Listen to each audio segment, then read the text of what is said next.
Hello everyone, I am the storyteller and I am here to help you today. I know you use this video to fall asleep, so before that, like the video and subscribe to the channel. Also, where are you from and what time are you watching? Now get comfortable and relax. My shadow isn't mine. The first time I noticed it, I was sitting in my kitchen on a Tuesday morning, coffee growing cold between my hands. The autumn light filtered through my apartment window at just the right angle, casting my shadow across the linoleum floor in sharp detail. I was scrolling through my phone, half awake, when something in my peripheral vision made me look down. My shadow was waving. I wasn't waving. My hands were wrapped around my mug, completely still. But there on the floor, clear as day, my shadow's arm was moving back and forth in a slow, deliberate gesture. I jerked my hand up to my face, and my shadow followed, a split second too late. The delay was so brief I almost convinced myself I'd imagined it. Almost. But that tiny lag, that fraction of a moment where my shadow seemed to think before mimicking my movement, settled into my chest like a cold stone. I spent the rest of that morning testing it, raising my arms, turning my head, standing and sitting. Each time, my shadow followed perfectly. No delay, no independent movement, just a normal shadow doing exactly what shadows are supposed to do. By afternoon, I'd convinced myself it was the coffee. I'd been working double shifts at the hospital for weeks, catching sleep in 20-minute increments between rounds. Exhaustion played tricks on the mind.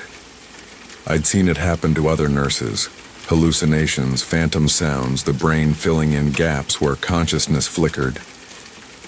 But that night, as I brushed my teeth before bed, I caught my shadow in the bathroom mirror. While I moved the toothbrush in small circles, my shadow was brushing in long vertical strokes. I stopped. My shadow stopped. I started again, deliberately slow.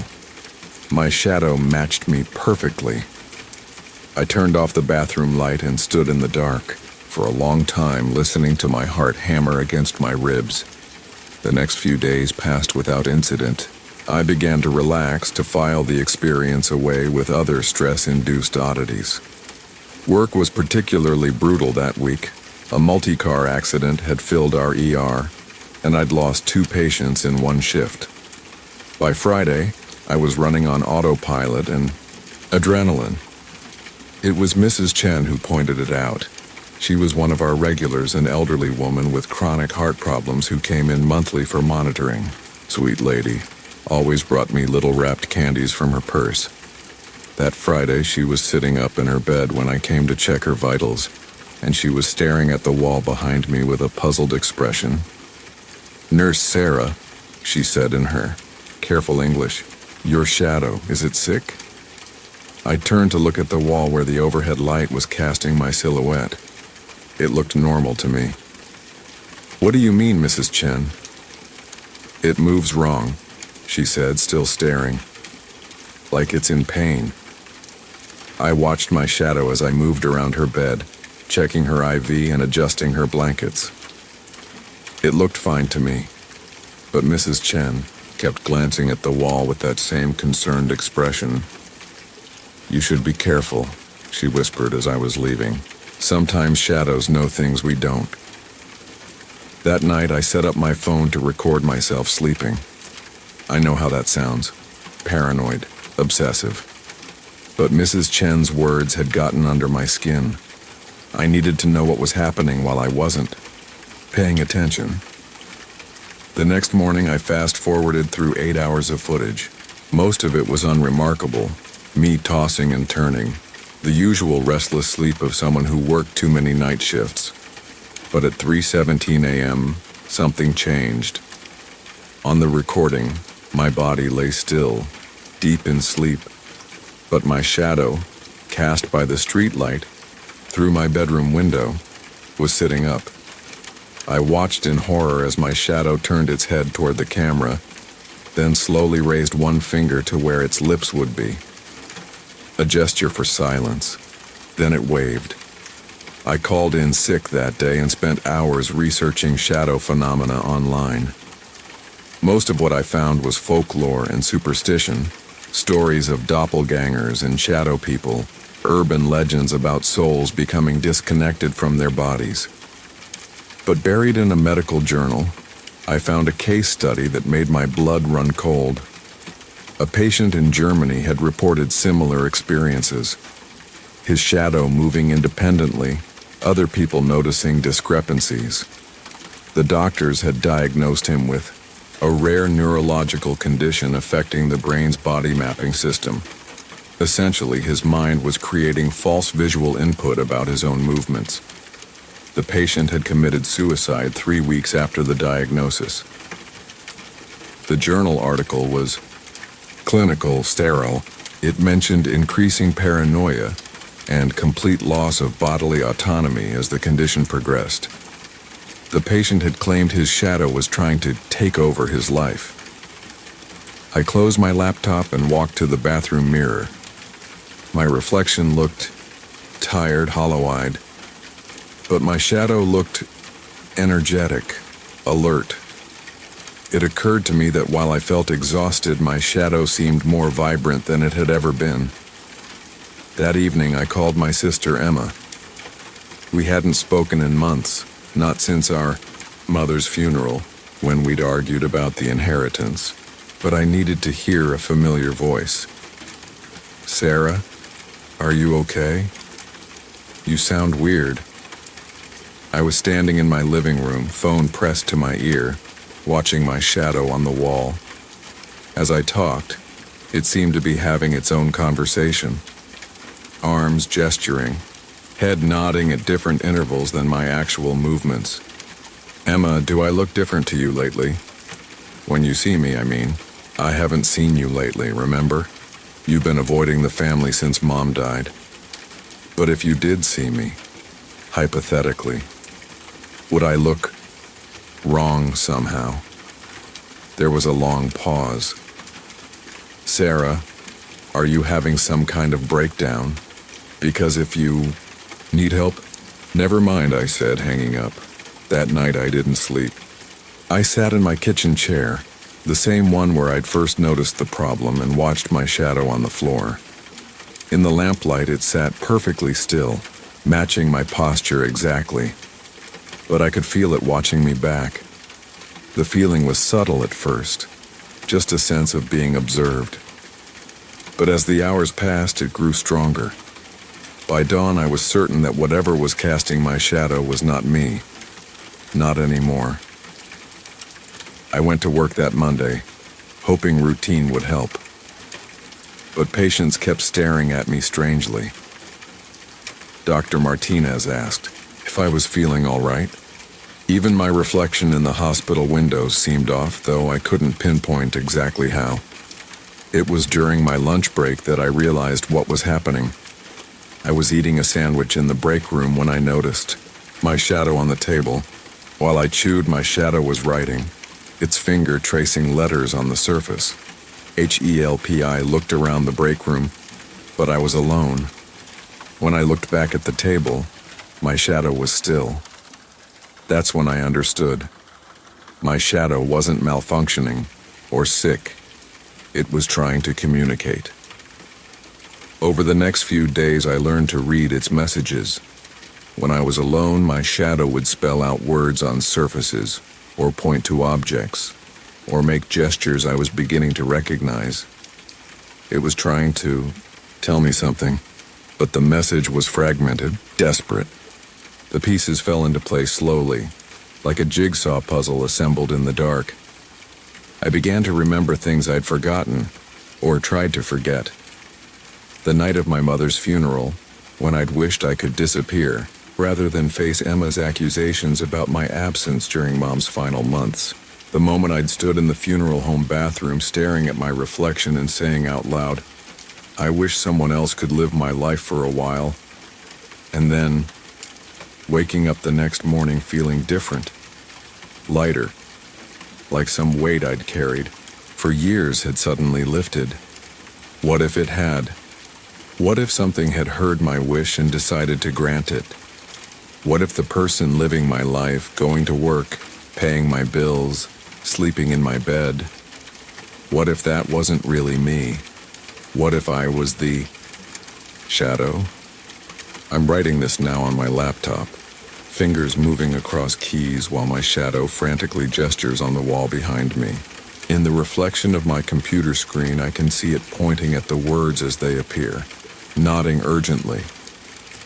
The thing that looks like me, that sounds like me, that everyone else sees as me. It's been living my life for weeks now, and I've been trying to warn people, trying to show them that something is wrong, but shadows can't speak. Shadows can only move and hope someone notices. Mrs. Chen noticed. Sweet Mrs. Chen, who said my shadow looked sick. It wasn't sick, it was screaming. I don't know how long I have before I fade completely, before the connection between my consciousness and even this borrowed shadow becomes too thin to maintain. But I needed to write this down, to leave some record of what happened. If you're reading this, if you knew me before, please remember I tried to warn you. I waved from inside my shadow. I spelled out messages. I moved wrong on purpose, hoping someone would see. The person you think is Sarah, the one who returned to work after taking a few sick days, who made up with her sister Emma, who seems happier and more energetic than before. That's not me.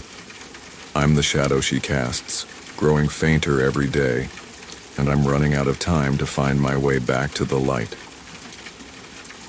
When mirrors lie, I've always been particular about mirrors. Not vain exactly, but careful about the ones I choose to look into. Some mirrors, I learned early, tell you more than you want to know. My grandmother taught me that. She had a hand mirror that she kept wrapped in black silk, tucked away in the bottom drawer of her vanity. When I was 7 and staying at her house for the summer, I found it while snooping through her things. "Don't look into that one, child," she'd said, finding me with the silk half unwrapped. That mirror shows truth, and truth isn't always kind. I didn't understand then. Now, at 34, living alone in the house I inherited from her, I understand perfectly. The mirror is hanging in my bathroom now, though I haven't unwrapped it. It's been there for 3 years since I moved back to settle her estate, and I've managed to avoid looking directly at it. I use the medicine cabinet mirror for my daily routine, brushing teeth, washing my face, the mundane rituals that keep me human. But lately, even the safe mirrors have been acting strange. It started small. A flicker in my peripheral vision while I was shaving. A shadow that didn't quite match my movements while I was getting dressed for work. The kind of thing you might dismiss as a trick of the light if you weren't already suspicious of mirrors. The first time I was certain something was wrong, I was in the employee bathroom at the insurance office where I work. I was washing my hands, looking down at the sink when I glanced up at my reflection. For just a moment, maybe half a second, the face looking back at me was older. Much older. Lined and weathered, with gray hair and tired eyes that had seen too much. I blinked, and it was my face again. 34 years old, brown hair that needed cutting, the small scar on my chin from a childhood accident. Normal. But that glimpse of the older face lingered in my mind like an afterimage. That night, I stood in front of my bathroom mirror, the safe one, and studied my reflection carefully. I looked tired, maybe a little pale, but normal. I touched my face, watching my reflection mirror the movement perfectly. I made faces, smiled, frowned. Everything matched. Then I caught sight of my grandmother's mirror in my peripheral vision, still wrapped in its black silk shroud. The fabric seemed to ripple slightly, though there was no breeze in the bathroom. I turned away quickly and went to bed. Over the next few weeks, the incidents became more frequent. In the bathroom mirror at work, I'd catch glimpses of that older version of myself. In the reflection of shop windows on my lunch break, I'd see a face that looked almost like mine but subtly different, harder around the eyes with a bitter set to the mouth. The worst was the elevator at my office building. The polished steel doors acted like funhouse mirrors, distorting everything slightly. But my distorted reflection was moving wrong, turning its head when I wasn't turning mine, sometimes appearing to speak when my mouth was closed. I started taking the stairs. My coworker Janet noticed my behavior first. We'd been friends since I started at the company, and she had a way of picking up on things others missed. "You okay, Mike? You seem jumpy lately." We were in the break room, and I was deliberately sitting with my back to the coffee pot, which had a chrome surface that threw back reflections. "Just tired," I said. "Haven't been sleeping well. Maybe you should see someone. A doctor, I mean. Sometimes stress can cause—" "I'm fine." I cut her off, maybe more sharply than I intended. But I wasn't fine. The truth was I was starting to avoid mirrors altogether. I'd changed my morning routine, brushing my teeth by feel, combing my hair without looking. I'd covered the bathroom mirror with a towel and started shaving with an electric razor that didn't require precision. It was working, sort of. For almost a week I managed to avoid seeing any version of myself that wasn't supposed to be there. Then I walked past a car window on my way home from work, and the reflection walking beside me wasn't walking at all. It was running, mouth open, in what looked like a scream, hands pressed against the glass as if trying to break through. I stopped walking and turned to look directly at the car window. My reflection was normal, standing still, looking confused. That night, I called my grandmother's old friend, Mrs. Kowalski. She was in her 80s now and lived in the same neighborhood where I'd grown up. If anyone would know about my grandmother's mirror, it would be her. "Oh, Michael," she said when I explained what I was experiencing. "Your grandmother warned me this might happen. She said the mirror sometimes awakens when there's family nearby." "Mrs. Kowalski, what did my grandmother see in that mirror?" "Your grandfather," she said softly. "After he died. She saw him getting older, year after year, in a place where he was supposed to stay young forever. It drove her nearly mad before she learned to keep it covered. But these aren't dead people I'm seeing, it's me, just different." "Different how?" I described the older version of myself, the bitter-faced reflection, the one that seemed to be screaming. Mrs. Kowalski was quiet for so long, I thought the call had dropped. "Michael," she finally said, "I think you need to look into your grandmother's mirror. Really look. Sometimes the only way to stop the lying mirrors is to face the truth." I hung up and stood in my kitchen for a long time thinking. Outside it was starting to rain, the kind of steady autumn drizzle that makes everything look gray and uncertain. I went to the bathroom and stood in front of my grandmother's wrapped mirror. The black silk felt smooth and cold under my fingers as I lifted it away. The mirror was old, the glass slightly warped, with an ornate silver frame that had tarnished over the years. In the dim bathroom light, it looked like a window into deep water.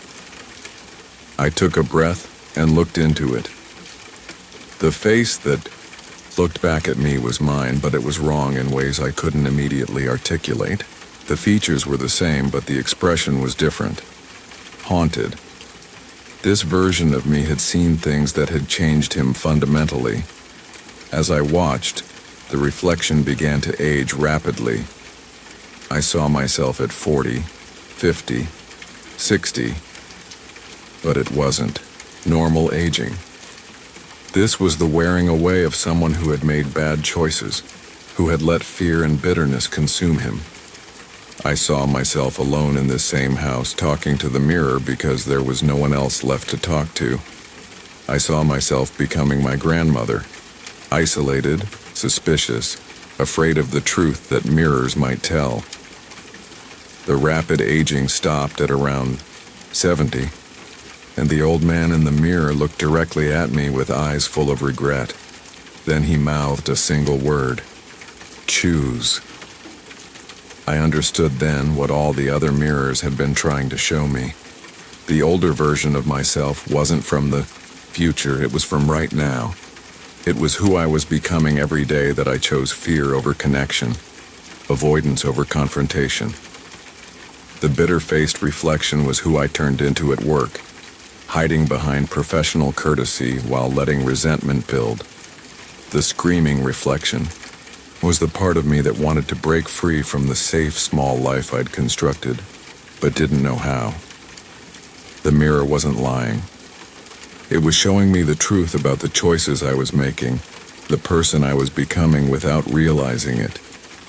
I looked at my reflection, my real reflection, and for the first time in weeks, it looked back at me honestly. Young enough to change. Tired enough to want to. "I see you," I said to the mirror, and my reflection nodded. The next day, I uncovered all the mirrors in my house. I looked at myself honestly, really looked. I saw someone who had been hiding for too long, who had inherited more from his grandmother than just her house and her fear. I called Janet and apologized for being short with her. I made a doctor's appointment for the anxiety that had been eating at me for months. I cleaned the house and opened the curtains to let in more light. Most importantly, I kept my grandmother's mirror uncovered. Not because I enjoyed what it showed me, but because I needed the reminder. Every morning I look into it and see the man I could become if I let fear make my choices for me. And then I look into the safe mirror and choose to be someone else instead. The reflections in random mirrors around town still sometimes show me variations of myself, the paths not taken, the future still possible. But they don't frighten me anymore. They're just reminders that every day, every moment, I get to choose who I become. My grandmother was right about truth not always being kind. But sometimes unkind truth is exactly what you need to set you free. The mirror still hangs in my bathroom, and sometimes I catch glimpses of that lonely old man I might become. But more often now, I see other possibilities. Versions of myself, who learn to connect, to trust, to live without fear. I'm working toward those reflections instead, because mirrors don't lie, but they don't determine your fate either. They just show you the truth about the direction you're heading, and that gives you the power to change course. The day my voice changed. I woke up on a Tuesday morning, and my voice was different. Not sick different, not the hoarse croak you get from a cold or from shouting too much at a concert. This was fundamentally different, like someone had reached into my throat and tuned me to a frequency that didn't quite match who I was. At first, I thought it was just morning grogginess. I was getting ready for my shift at the radio station. I did the early morning show for WKRP, mostly playing classic rock and taking calls from insomniacs and third-shift workers. My voice was my livelihood, so I paid attention to changes. But when I said good morning to my reflection in the bathroom mirror, the words came out in a tone that wasn't quite mine, still recognizably my voice, but with subtle differences in pitch and timbre that made me sound like a stranger doing an impression of myself. I did my vocal warm-ups, the same exercises I'd been doing for 15 years in radio. The words felt foreign in my mouth, like I was speaking a language I'd learned but never quite mastered. By the time I got to the station, I'd convinced myself it was just anxiety. I'd been under a lot of stress lately. My wife Lisa and I were going through a rough patch, and the station had been making noise about budget cuts. Stress could do weird things to your voice. But when I went on air at 6 a.m., something was definitely wrong. "Good morning, night owls and early birds," I said, into the microphone, the same greeting I'd used for years. "This is Jake Morrison with you for the next 4 hours, and we've got a beautiful Tuesday morning shaping up." The words were right, but they sounded like they were coming from someone else's mouth. I could hear it clearly through my headphones, my voice, but not my voice. The first caller noticed it too. "Jake, you sound different this morning. You feeling okay?" "Just a little tired, Frank," I said, recognizing one of my regulars. Nothing a little coffee won't fix. But Frank was right, and as the morning progressed, more callers commented on it. Some said I sounded younger. Others said I sounded sadder. One woman called to ask if I had a cold because something about my voice sounded muffled, like you're speaking from underwater. I made it through the show, but barely. Every word felt like it was being filtered through someone else's throat. By the time my replacement arrived at 10, I was exhausted in a way that had nothing to do with being tired.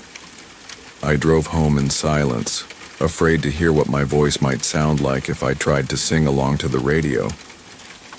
Lisa was in the kitchen when I got home, making coffee and getting ready for her own day at the law firm. We'd been married for 12 years and she knew my voice better than anyone. "You're home early," she said without looking up from her coffee mug. The show ended at 10, same as always. She turned to look at me then and I saw her face change. Not quite confusion, but something close to it. "You sound strange," she said. "Everyone's been telling me that today. I think I might be coming down with something." "No, it's not that." She stepped closer, studying my face like she was trying to solve a puzzle. "You sound, I don't know how to describe it, like you're speaking from somewhere else." That phrase, "somewhere else," and stuck with me all day. I spent the afternoon researching voice changes online, looking for medical explanations. Stress, allergies, acid reflux, vocal cord inflammation, all possibilities, but none of them felt right. The strange thing was, my voice didn't hurt. It didn't feel strained or damaged. It just felt borrowed. That evening, I was in my home studio, a small room where I practiced and recorded voiceover work, when I decided to test something. I pulled up an old recording of myself from 6 months ago, a commercial I'd done for a local car dealership. I played it back, then tried to recreate it exactly. Same words, same inflection, same timing. The difference was unmistakable. The recording sounded like me. What came out of my mouth sounded like someone trying very hard to sound like me and almost succeeding. I tried again and again, adjusting my pitch, my breathing, my vocal placement. Nothing worked. Whatever had happened to my voice was deeper than technique could fix. That night I lay in bed next to Lisa, afraid to speak. She was reading and the silence stretched between us like something physical. "Jake," she said finally. "What's wrong with you?" "I don't know," I admitted, and even those 3 words sounded foreign. "It's not just your voice. You've been different, all day, like you're..." She struggled for the words. "Like you're pretending to be yourself." I wanted to tell her she was wrong, but I couldn't, because she wasn't wrong. I felt like I was pretending to be myself. Every word, every gesture, every thought felt like I was playing a role I'd suddenly forgotten how to perform. The next morning, I called in sick to work. I couldn't face another 4 hours of speaking in a voice that wasn't mine to an audience. Who would notice the difference? Instead, I drove to see Dr. Martinez, my physician. He examined my throat, looked at my vocal cords with a scope, ran tests. Everything came back normal. "Physically, there's nothing wrong with your voice," he said. "But I can hear what you're talking about. You do sound different." Different how? It's hard to explain. Like the resonance is off. Like your voice is coming from a different place in your body. He referred me to a specialist, but the earliest appointment was 2 weeks away. I spent those 2 weeks in a kind of vocal exile. I took extended sick leave from the station, claiming laryngitis. I avoided phone calls and spoke as little as possible, even to Lisa. But the silence was almost worse than the strange voice. In the quiet, I began to notice other changes. My reflection looked subtly different, though I couldn't pinpoint how. My handwriting had changed, still recognizably mine, but with different pressure and slightly altered letter formations. Even my dreams felt different, populated by people and places that seemed familiar but weren't quite right. It was like I was becoming someone else from the inside out, and my voice had been the first thing to change. The specialist, Dr. Chen, was a renowned expert in voice disorders. She ran more tests, more scopes, even an MRI of my brain. "Mr. Morrison," she said during our follow-up appointment, "I've never seen anything quite like this. Your vocal anatomy is completely normal, but the acoustic analysis of your voice shows patterns that are unusual." Unusual how? Your fundamental frequency is the same, but the harmonics, the overtones that give your voice its character, they're different.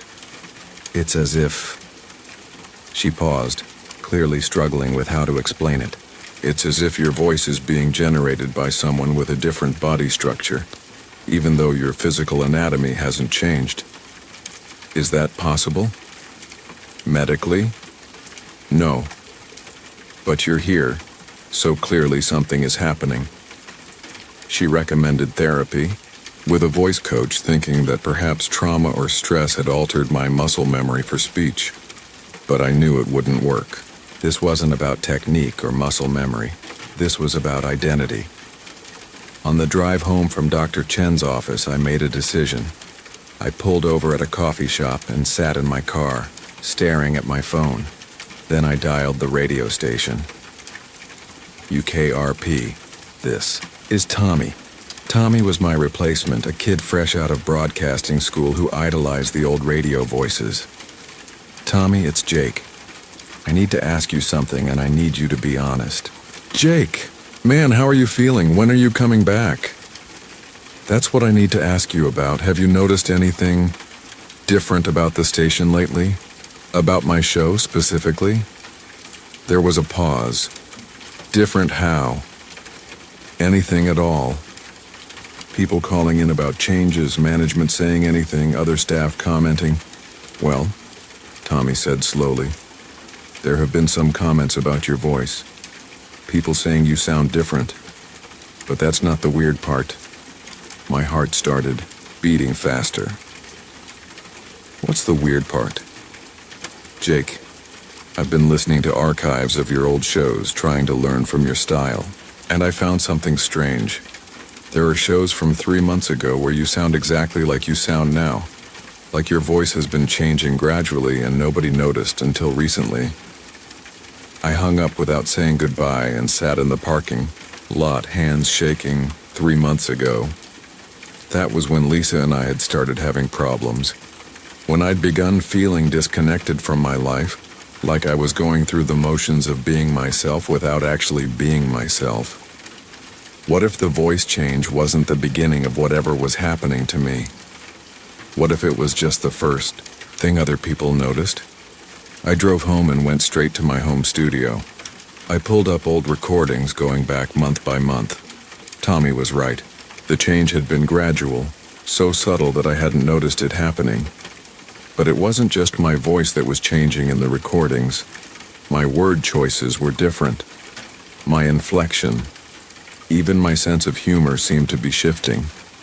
I was listening to a recording from 4 months ago, back when I still sounded completely like myself, when I heard something that made my blood run cold. In the background of the recording, barely audible, was another voice. My voice, but the new version, the changed version, speaking along with me, like an echo that arrived before the original sound. I isolated the audio, boosted the levels, filtered out the noise. The background voice became clearer. It was me, speaking, the same words I was speaking, but a fraction of a second ahead, like it was feeding me lines, like something else had been speaking through me for months and I was only now noticing. I'm writing this now because I don't know how much longer I'll be able to. The voice that comes out of my mouth is almost completely unfamiliar now. Lisa barely speaks to me anymore. Not because we're fighting, but because she says talking to me is like talking to a stranger wearing her husband's face. I've been going through old home videos looking for clues about when this started. In the earliest videos, I sound like myself. But somewhere around 6 months ago, the change begins. Subtle at first, then more pronounced. But here's the thing that terrifies me most. In the recent videos, I can see myself listening to something. My eyes track slightly to the left like someone is standing just off camera speaking to me. And sometimes, just before I speak, my lips move silently, like I'm repeating words I've just heard. I think something has been teaching me how to be someone else, slowly, carefully, changing my voice first, then my mannerisms, then my thoughts. I think I've been replaced so gradually that no one noticed, not even me. The person writing this might not even be me anymore. Maybe I'm just the echo now, the shadow of someone who used to exist, allowed to surface just long enough to leave this warning.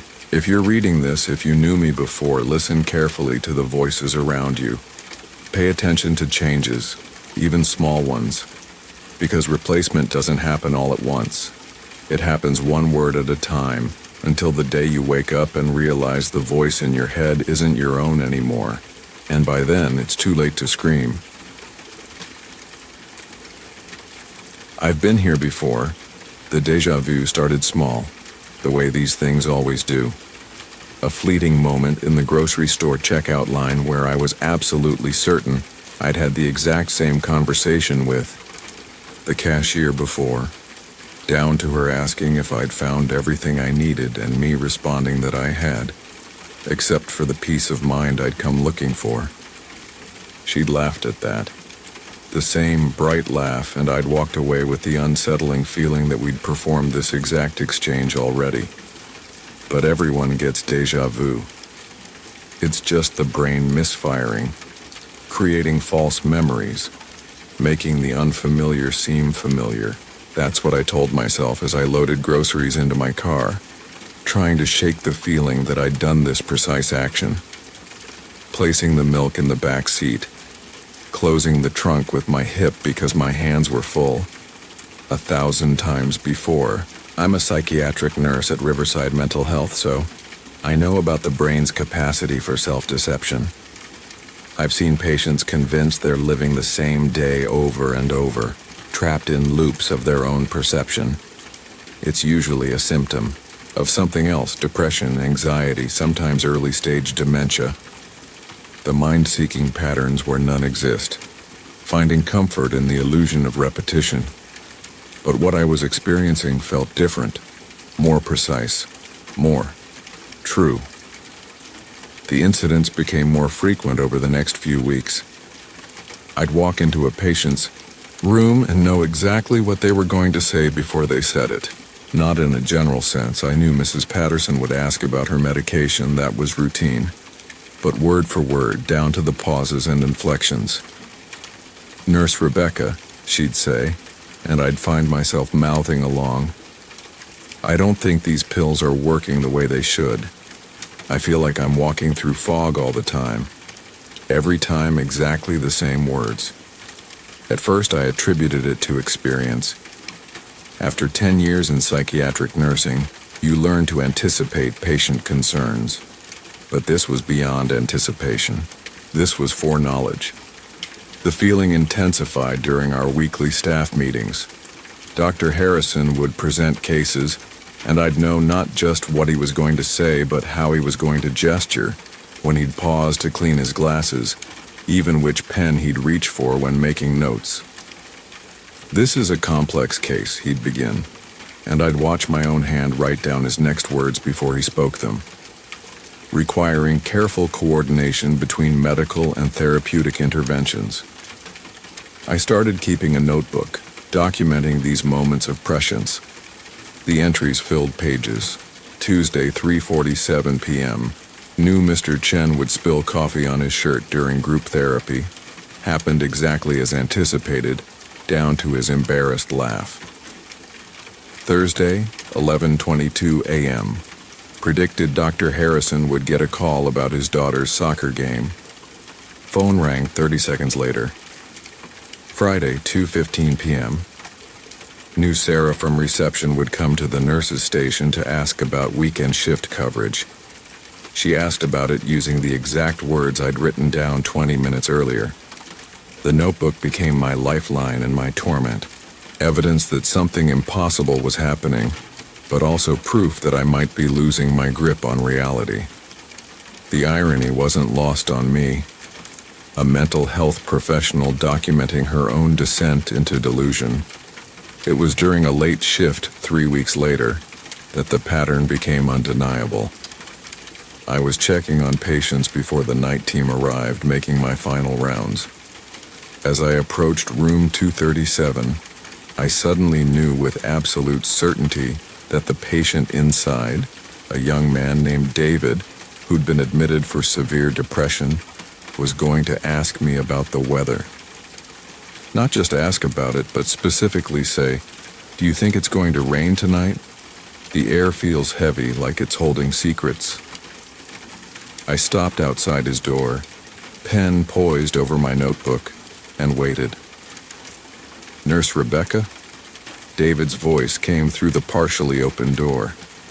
"Do you think it's going to rain tonight? The air feels heavy, like it's holding secrets." Word for word. I walked into his room on unsteady legs. David was sitting by the window, looking out at the clear evening sky. "David," I said carefully, "have we had this conversation before?" He turned to look at me, and for a moment his expression was different, knowing, tired in a way that went beyond his depression. "We have this conversation every Tuesday," he said quietly. "You always ask me that question after I mention the rain. Then you're going to ask me if I remember what we talked about yesterday, and I'm going to tell you that yesterday feels like it happened 100 years ago, and also like it's still happening right now." My notebook slipped from my hands and hit the floor. "David, what are you talking about?" "You wrote this down in your notebook 3 weeks ago," he continued, his voice flat and mechanical. "Page 15, about halfway down, right after the entry about Dr. Harrison's phone call about his daughter's soccer game." I bent to pick up my notebook with shaking hands. I flipped to page 15, and there it was, written in my own handwriting. "Patient in 237 will ask about rain, then demonstrate knowledge of previous loops." But I didn't remember writing that. The handwriting was mine, but I had no memory of making that entry. "David, how do you know about my notebook?" "Because this isn't the first time we've done this, Rebecca. None of this is the first time." He stood up from his chair and walked over to me. Up close, I could see that his eyes held a weariness that seemed ancient. "How many times?" I whispered. "I stopped counting after 50, but I think you're starting to remember now. That's why the déjà vu is getting stronger." The room seemed to tilt around me. I gripped the door frame to steady myself. "Remember what?" "The accident. The reason you're really here." David reached into his bedside table and pulled out a newspaper clipping. The headline read, "Local nurse dies in highway collision." Below it was a photo that looked exactly like me. Rebecca Chen, 34, a psychiatric nurse at Riverside Mental Health, was killed instantly when her vehicle was struck by a drunk driver on Highway 15. Chen was returning from her evening shift when the accident occurred at approximately 11:47 p.m. On Tuesday, I read my own obituary with growing horror. The details were all correct. My age, my job, even the shift schedule I'd been working that month. "This is impossible," I said. But even as I spoke, fragments of memory began surfacing. The glare of headlights, the sound of metal crushing metal, a moment of absolute clarity followed by nothing. "You died 3 months ago, Rebecca. But somehow you're still here, still working your shifts, still taking care of patients. And every Tuesday you start to remember just a little bit. Then Wednesday morning, you forget again, and the cycle starts over." I looked around the room, really looked, and began to notice things I'd somehow missed before. The calendar on the wall showed the same Tuesday date I'd seen for how long? The evening light coming through the window was identical to what I'd seen during countless other final rounds. "But if I'm dead, how am I here? How are you talking? To me?" David's expression softened with something like pity. "I don't know. Maybe some part of you couldn't let go.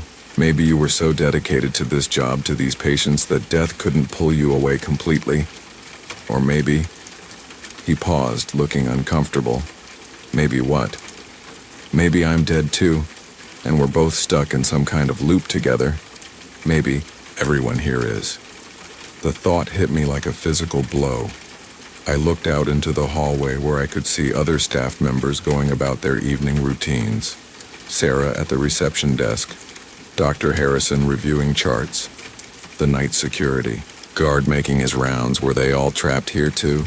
Were we all just going through the motions of a life that had already ended? "David, what happens if I try to leave? What happens if I don't finish my shift?" "I don't know. You've never tried. Every Tuesday, you discover the truth, and every Tuesday, you finish your rounds and go home. Then Wednesday morning, you're back here and you don't remember any of this." I walked to the window and looked out at the parking lot. My car was there, the same blue Honda Civic I'd driven for 5 years. The same car that had been crushed on Highway 15 3 months ago. "Show me," I said suddenly. "Show me what?" "The highway, the place where it happened. If this is real, if I'm really dead, then I need to see it." David hesitated. "Rebecca, I don't think that's a good idea. What if seeing it breaks the loop entirely? What if you disappear?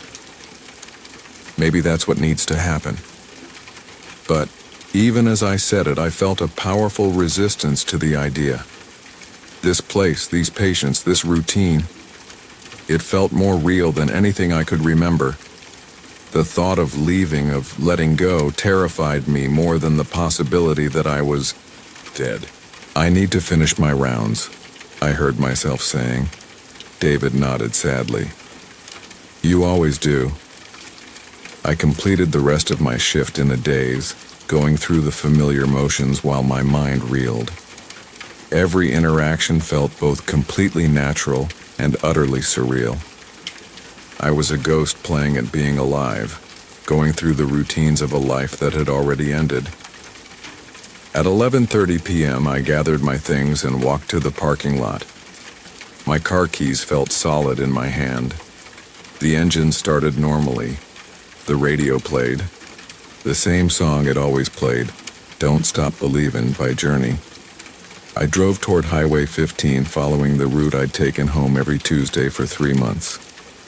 As I approached the intersection where the accident had occurred, I saw something that made me pull over.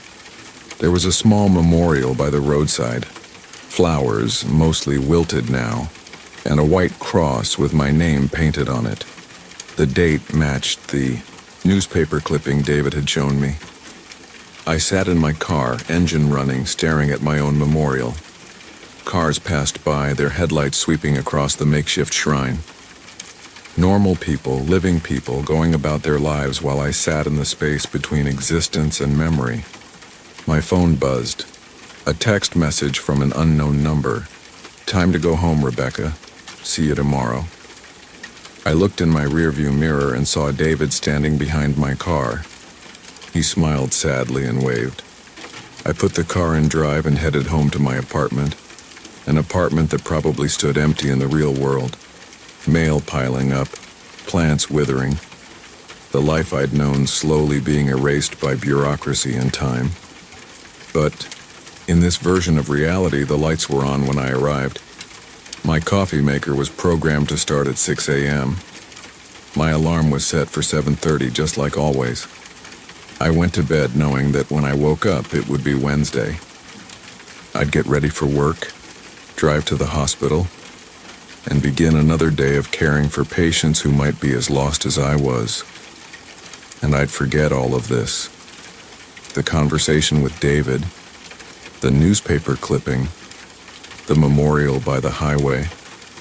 It would all fade like a dream, replaced by the comfortable illusion of routine. But tomorrow night, if the pattern held, I'd start to remember again. The déjà vu would return, stronger than before, and eventually I'd find myself back in room 237, listening to David explain the truth about my existence. I'm writing this down now, hoping that maybe this time will be different. Maybe if I document everything, if I leave myself a record, I can break the cycle. Maybe I can find a way to move on, to let go, to finally rest. Or maybe I'll keep waking up every Wednesday morning, trapped in the comfortable lie of thinking I'm still alive, still useful, still needed. Maybe that's not the worst fate. Maybe for someone like me, someone who found meaning in caring for others, this endless Tuesday isn't a punishment, but a gift. A chance to keep doing what I loved, even after death took everything else away. I'll know tomorrow. Or rather, I won't know, but some part of me will remember the way it always does, the way it always has, the way it always will, because I've been here before, and I'll be here again, caught in the space between memory and forgetting, between life and whatever comes after. And maybe that's enough. Maybe that's all any of us can ask for. One more day to matter. One more chance to help. One more opportunity. To be the person we were before the headlights swept across our vision and everything changed forever. See you next Tuesday, David. I'll be the one pretending this is the first time. The recording predicted me. I found the cassette tape in my father's desk drawer 3 days after his funeral. It was wedged behind old tax returns and insurance policies, as if he'd hidden it there deliberately. The label, written in his careful handwriting, read, "For Michael, when the time comes." My father had been many things. Engineer, chess player, collector of vintage electronics, but he'd never been cryptic. Everything he did was methodical, logical. So finding a mysterious recording among his papers felt like discovering a love letter in a physics textbook. I almost threw it away. Who keeps cassette players anymore? But something about the deliberate placement, the specific wording of the label, made me hesitate. Instead, I drove to a thrift store and bought a small tape recorder, the kind journalists used before digital audio became ubiquitous. That evening, I sat in my apartment with a beer and pressed play. The recording started, with static, then my father's voice, clearer and younger than I remembered it in his final years. "Michael, if you're listening to this, then I'm gone, and certain things have started happening to you. Things that don't make sense. Things that make you question whether you're losing your mind." I paused the tape. My father had died of a heart attack at 73. We'd been close, but not the kind of close where he'd predict my mental state after his death. I'd been handling the grief normally. Sadness, some anger, the usual disorientation that comes with losing a parent. I pressed play again. "You've been having dreams lately. Dreams where you're somewhere you've never been, doing things you've never done. But it all feels familiar. And during the day, you catch yourself knowing things you shouldn't know. Small things at first, What? Someone's going to say before they say it. Which elevator will arrive first? What song will play next on the radio? My hand froze on the beer bottle. He was right. For the past week since the funeral, I'd been having incredibly vivid dreams. Dreams where I was living in different cities, working different jobs, married to women I'd never met. But they didn't feel like dreams. They felt like memories of lives I'd somehow lived. And yes, there had been the other thing. The knowing.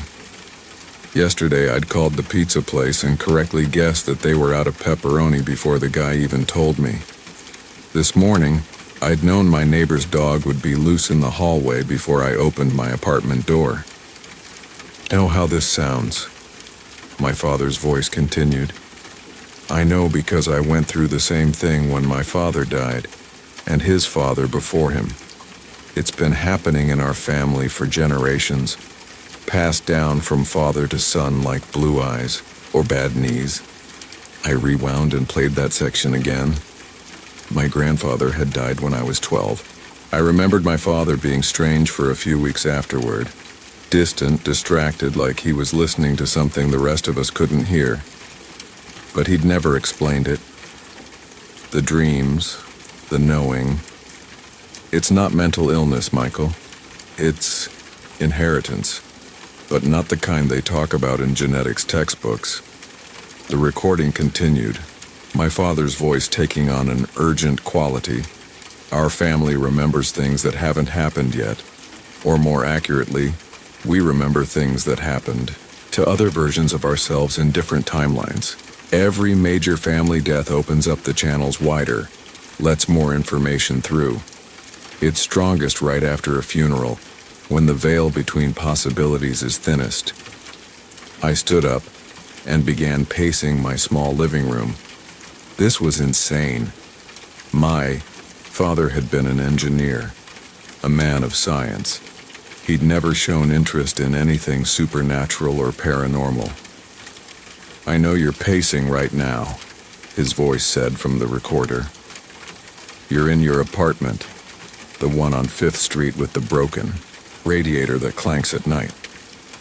You're wearing the blue shirt you bought last month, the one that's a little too big in the shoulders. I looked down at my shirt. Blue. Too big in the shoulders. I'd bought it 3 weeks ago. Michael, sit down and listen to the rest of this recording. What I'm about to tell you will save your life. I sat. The knowledge comes in waves. First the dreams, then the small predictions, then larger ones. If you don't learn to control it, to channel it properly, it will drive you insane. That's what happened to your great-uncle Robert. The family said he had a breakdown, but the truth is he got lost in all the different timelines, couldn't tell which reality was his own. I remembered Uncle Robert vaguely. He'd lived in a state hospital for most of my childhood. Family visits were awkward, stilted affairs where he'd mutter about things that made no sense to anyone else. The key is to anchor yourself in your own timeline while accessing information from the others. I'm going to teach you how, but first you need to understand what you're dealing with. My father's voice paused, and I heard him take a deep breath. Right now, as you listen to this, you're probably wondering how I knew about your shirt, your apartment, your neighbor's dog. The answer is simple. I lived through this exact moment 25 years ago. Not lived through something similar. Lived through this exact moment in a timeline where I was you and you were me. The room felt like it was tilting. In quantum physics, we talk about parallel universes, infinite variations where every possible outcome plays out. Our family, for reasons I never fully understood, can access memories from these parallel versions of ourselves. When someone dies, especially someone with this ability, it creates ripples across timelines. I paused the tape and walked to my kitchen, needing something stronger than beer. I poured 3 fingers of whiskey and drank half of it in one swallow. When I returned to the recorder, my father was still talking. You're drinking whiskey now. The bottle of Jameson you keep on top of the refrigerator. You're scared, and alcohol feels like it might help, but it won't. It'll just make the visions more vivid and less controllable. I looked at the bottle in my hand. Jameson. Michael, I need you to focus. Tomorrow morning, you're going to wake up knowing things about people you've never met. You'll know that the barista at the coffee shop on 3rd Street is going to quit her job next week to move to Portland. You'll know that your coworker James is having an affair with someone from accounting. You'll know these things because versions of you in other timelines lived through the consequences of these events. I sat back down, the whiskey burning in my stomach. But more importantly, you're going to know about the accident. My blood went cold. Next Thursday at 3:47 p.m., there's going to be a multi-car pileup on the interstate. In most timelines, you're not involved. But in some, you are. In a few, you don't survive. I stopped the tape and stared at the recorder. This was impossible.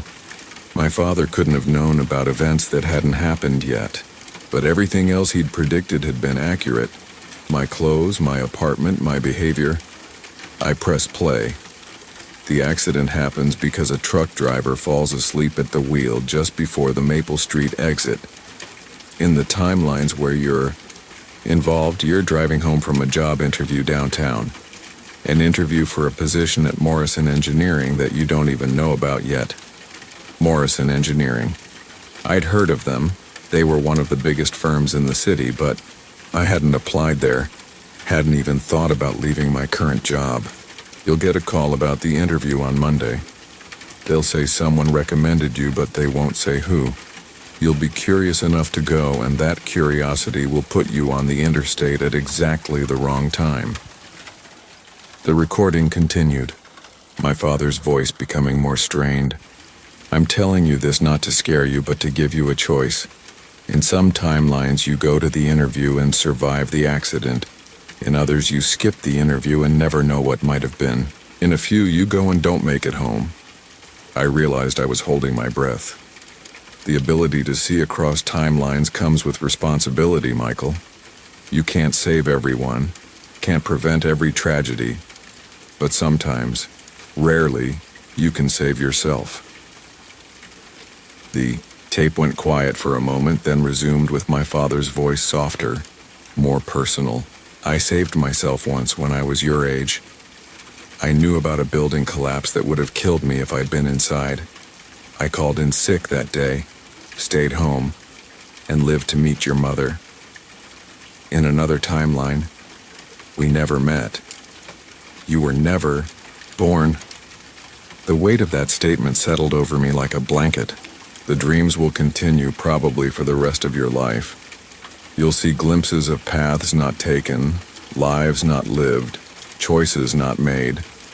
Most of the time it's just noise, interesting but useless information about alternate versions of reality. Paused again, but sometimes like now it's a warning, sometimes it's a gift. I finished my whiskey and poured another.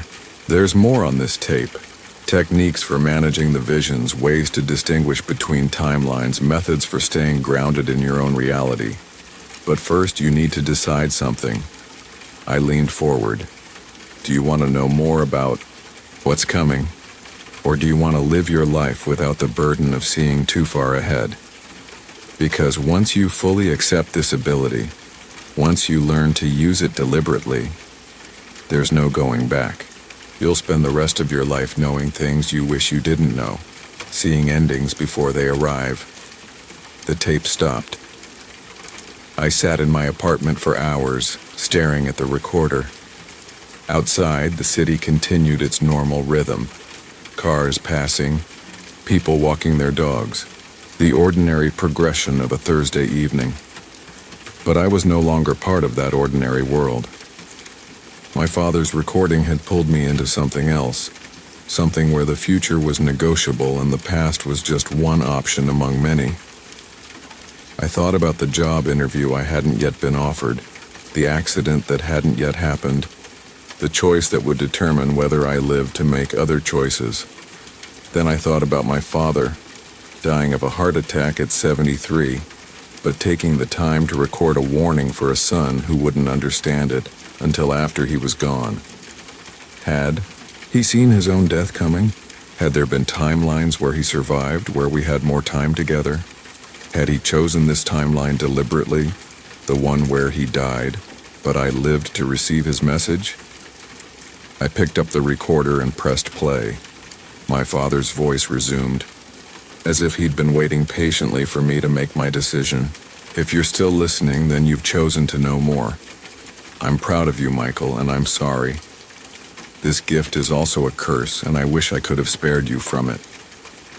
But as I listened to the rest of the recording, learning about techniques and methods and ways to navigate the quantum inheritance of my family, I realized something my father hadn't said explicitly.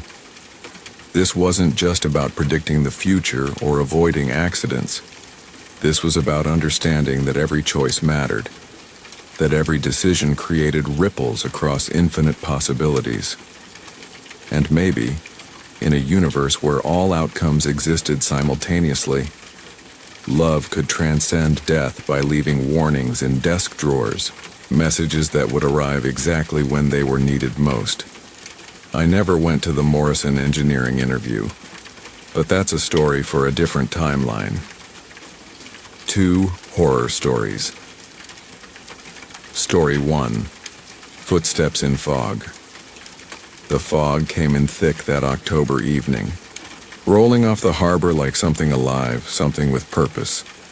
I'd been living in the coastal town of Millbrook for 3 months by then, renting the small apartment above Mrs. Chen's antique shop, trying to piece together what remained of my life after the divorce.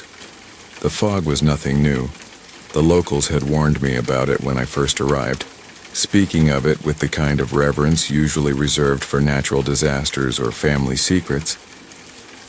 But that night, as I stood at my kitchen window watching the gray mass swallow the streetlights one by one, I heard them for the first time.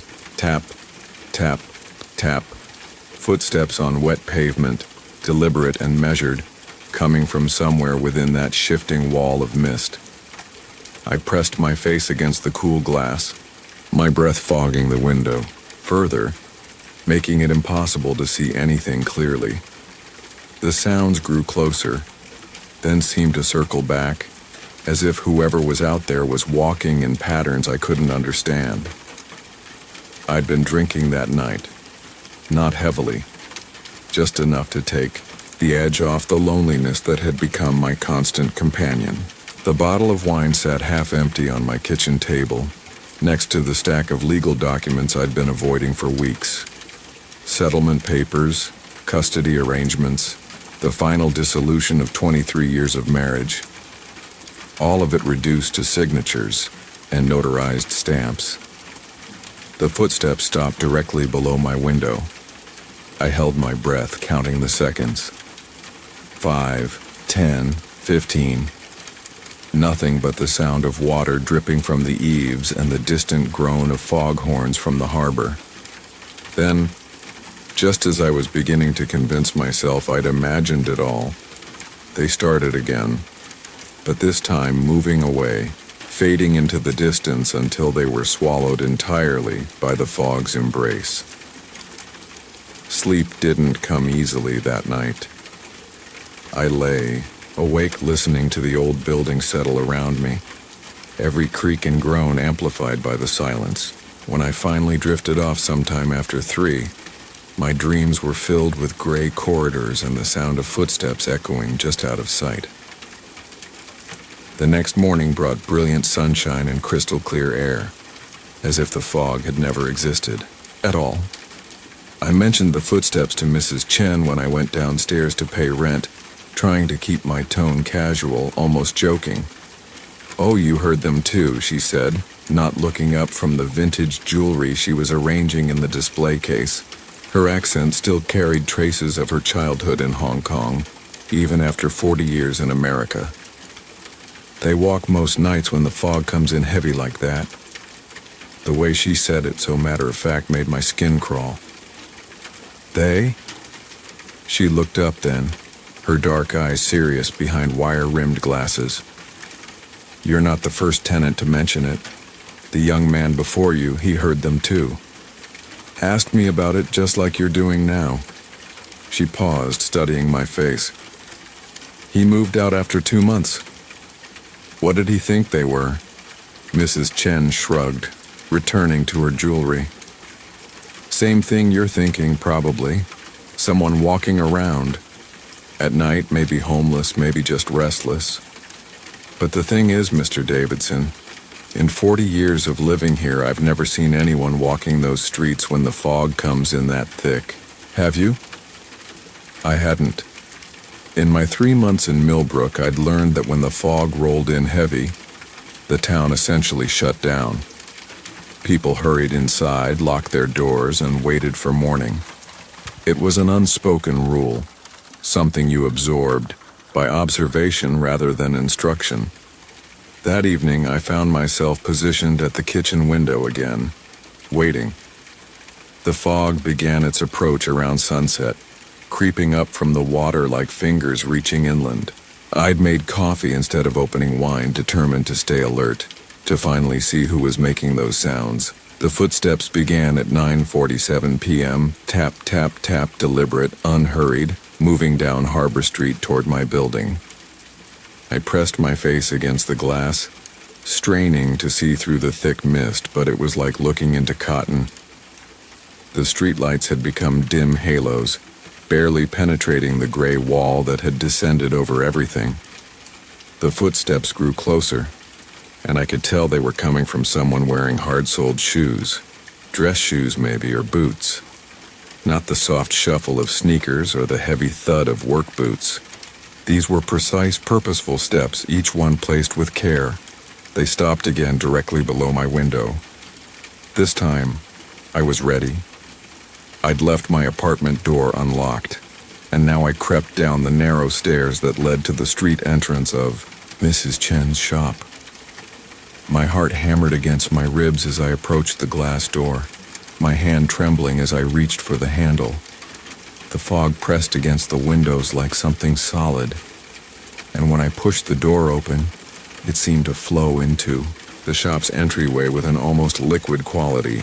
The air was thick and cold, carrying the scent of seawater and something else. Something organic and slightly sweet, like flowers left too long in a vase. I stepped outside onto the sidewalk.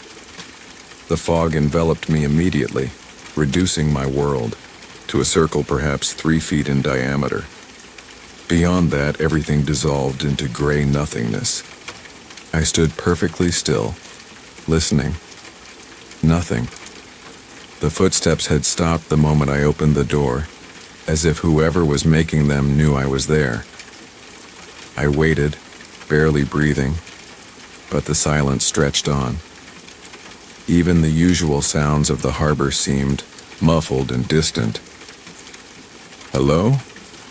I called softly, feeling foolish even as the word left my lips. The fog seemed to swallow my voice completely, as if the sound had been absorbed by the thick air before it could travel more than a few inches. I took a tentative step forward, then another, my hands extended in front of me like a blind person navigating unfamiliar territory. That's when I felt it, the unmistakable sensation of being watched.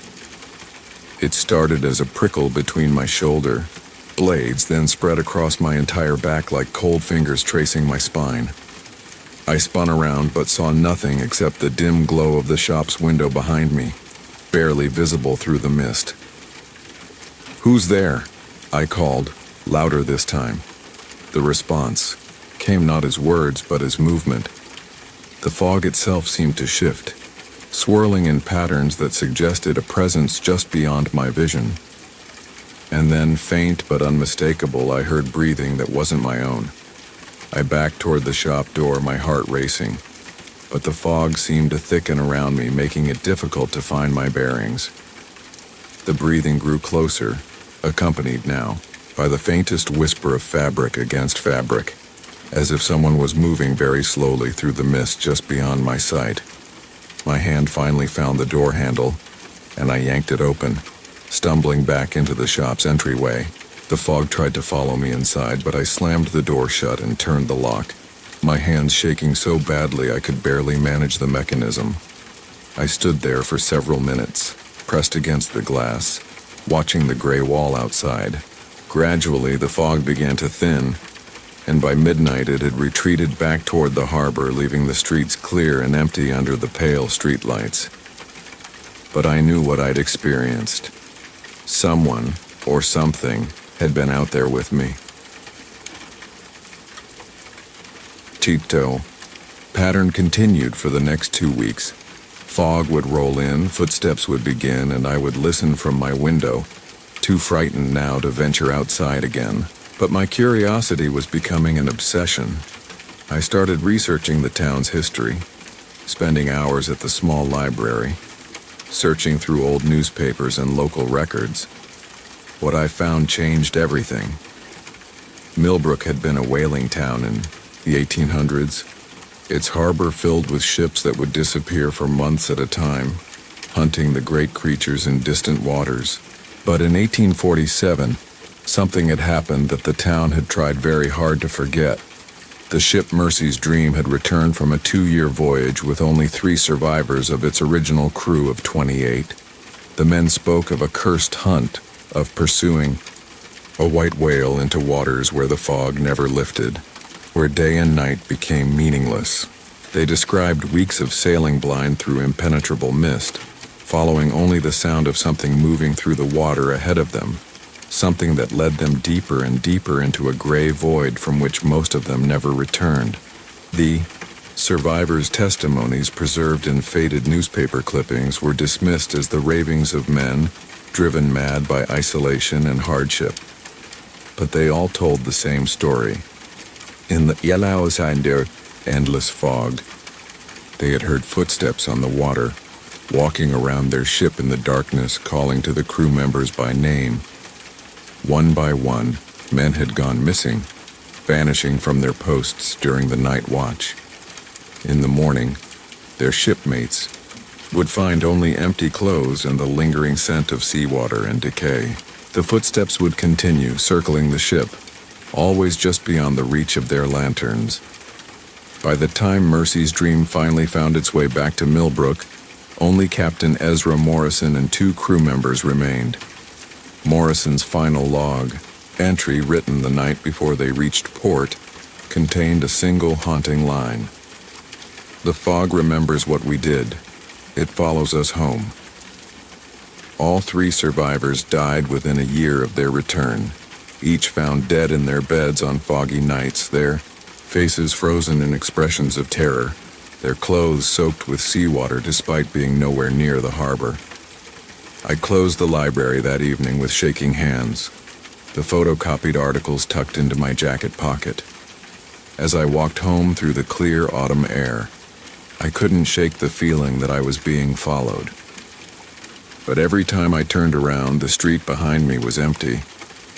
That night the fog came in earlier than usual, beginning its slow approach while the sun was still visible on the horizon. I watched from my window as it crept up Harbor Street, thicker than I'd ever seen it, moving with deliberate purpose rather than drifting on the wind.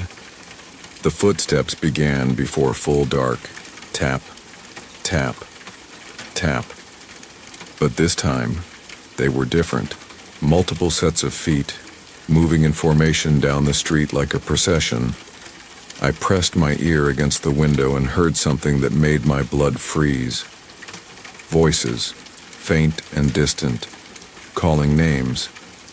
Thomas, William, come home, boys. Eyal. Voices were hollow, echoing strangely in the thick air, but there was something familiar about them, something that spoke of deep water and salt spray and the endless gray between sky and sea. The procession stopped below my window, and in the silence that followed, I heard something that nearly stopped my heart. My own name, called in a voice that seemed to come from very far away. Robert Davidson. Come down, son. Come join us. I backed away from the window, but the voice followed me, seeming to come from inside the walls themselves. "We've been waiting for you, Robert. Waiting in the fog. Waiting for someone who understands what it means to be lost." The fog began seeping under my door, creeping across the floor in thin tendrils that moved with unnatural purpose. As it touched the legal documents on my kitchen table, they began to curl and blacken, the ink running like tears down the pages. "You know what it's like?" The voice continued, closer now, intimate as a whisper in my ear. "To lose everything, to drift without purpose, to be forgotten by those who once claimed to love you." The fog was rising now, filling the room with gray moisture that carried the scent of deep ocean and decay. Within its swirling depths, I began to see shapes, the outlines of men in old-fashioned clothing, their faces pale and drawn, their eyes reflecting a light that didn't exist. "Join us," they whispered in unison. "Walk with us in the fog. Leave behind the pain of the living world." For a moment I was tempted. The fog promised peace, an end to the loneliness and regret that had consumed me since my wife left, since my children stopped calling, since I'd lost everything that once gave my life meaning. In the gray void there would be no more legal documents, no more empty apartments, no more sleepless nights wondering where everything had gone wrong. But as the fog reached toward me with tendrils that felt almost like fingers, I remembered something Mrs. Chen had said. "I've never seen anyone walking those streets when the fog comes in that thick." Because they weren't walking the streets anymore. They were walking in the fog itself, trapped in the gray space between worlds, calling out to the lost and broken, seeking others to join their eternal procession. I ran through the fog-filled apartment, down the stairs, out into the street where the mist was so thick I couldn't see my own hands. Behind me I heard the footsteps multiply, dozens of them now, following my stumbling path as I felt my way through the gray maze that Millbrook had become. I don't remember how I found the highway out of town. I only remember running until my lungs burned, until the fog finally began to thin, until I could see the lights of the next town glowing through the clearing air. I never went back to Millbrook. Mrs. Chen kept my security deposit and probably threw away everything I left behind. I heard later that the apartment above her shop remained empty for months before she finally stopped renting it out altogether. Sometimes on foggy nights, wherever I happen to be living, I hear them, faint but unmistakable, the sound of footsteps, moving through the mist. They're still walking their eternal route, still calling names, still searching for the lost souls who might be willing to join their gray procession. And sometimes, in the darkest hours before dawn, I wonder if I should have stayed. If the peace they offered might have been worth the price. Because the fog remembers everything. Our failures, our regrets, our desperate desire to disappear from a world that no longer seems to want us. But it also remembers the choice I made that night, to keep walking forward instead of walking in circles. And maybe that's the only difference between the living and the dead, the direction we choose to face when the fog rolls in. Story 2. The Night I Didn't Sleep. I haven't slept properly in 3 years, 2 months, and 16 days. Not since the night I decided to stay awake, to keep watch, to make sure it didn't happen again. Most people don't understand insomnia. They think it's just lying awake staring at the ceiling, maybe worrying about bills or relationships or whatever. Keeps normal people up at night. They don't understand that real insomnia is like drowning in reverse. Instead of water filling your lungs, it's time filling your brain, each minute stretching longer than the last, each hour becoming an eternity of consciousness when all you want is the mercy of oblivion. But I choose this. I choose to stay awake because sleep is when it happens. Sleep is when you're vulnerable, when your mind unlocks the doors you've spent all day keeping closed. The night it started, I was living in the house on Elm Street that I'd inherited from my grandmother. It was October, and I'd been there for about 6 months, still trying to decide whether to sell the place or make it my permanent home. The house felt too big for one person, too full of someone else's memories. But there was something comforting about being surrounded by her things. Her books, her furniture, her collection of antique clocks that chimed at odd intervals throughout the night. I'd always been a light sleeper, even as a child. My grandmother used to joke that I had rabbit ears, always alert to every sound, every shift in the house's rhythm. That night I went to bed around 11, exhausted from a long day of cleaning out the attic, ready for what I hoped would be a solid 8 hours of rest. I should have paid attention to the clocks. Grandmother had 7 of them scattered throughout the house. A grandfather clock in the hallway, a mantel clock in the living room, a couple of smaller ones in the bedrooms. They were all antiques, all mechanical, and they rarely agreed on the exact time. Usually they chimed in a staggered sequence, creating a gentle cascade of sound that I'd grown to find soothing. But that night they all chimed at once. The sound woke me from deep sleep, a synchronized chorus of bells and chimes that seemed to make the entire house vibrate. I sat up in bed, confused and disoriented, waiting for the echoes to fade. When they did, the silence that followed was absolute. No settling of wood, no hum of the refrigerator, no distant traffic. Nothing. I checked the clock on my nightstand. 3:17 a.m. The number felt significant somehow, though I couldn't say why. I lay back down, pulling the covers up to my chin, and tried to return to sleep. But something felt wrong. The house felt different, as if the synchronized chiming had somehow shifted it into a different state of being. That's when I heard the footsteps. They were coming from upstairs, from the attic I'd spent the day cleaning. Slow, deliberate steps, like someone pacing back and forth across the wooden floor.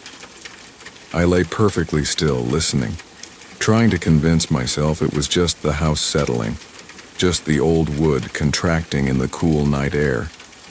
But the steps were too regular, too purposeful. Someone was walking around up there. I crept out of bed and made my way to the stairs, avoiding the steps I knew creaked from years of childhood visits. The house was dark except for the pale moonlight filtering through the windows, creating geometric patterns on the walls. As I climbed toward the second floor, the footsteps above grew clearer, more defined. Step, step, step, turn, step, step, step, turn. A perfect rectangle of movement, as if someone was walking the perimeter of the attic room over and over again. When I reached the second floor landing, I could see that the attic door was open, a black rectangle against the darker shadows of the ceiling. I knew I'd closed that door. I remembered pulling it shut after I'd finished cleaning, making sure the latch caught properly. The footsteps stopped. In the silence that followed, I heard something that made my skin crawl. The soft creak of someone slowly descending the attic stairs. Not the quick, confident steps of someone who knew where they were going, but the careful, hesitant movement of someone feeling their way in the dark. I backed against the wall, holding my breath as the sounds grew closer. A shadow appeared in the doorway, darker than the darkness around it, and began to descend.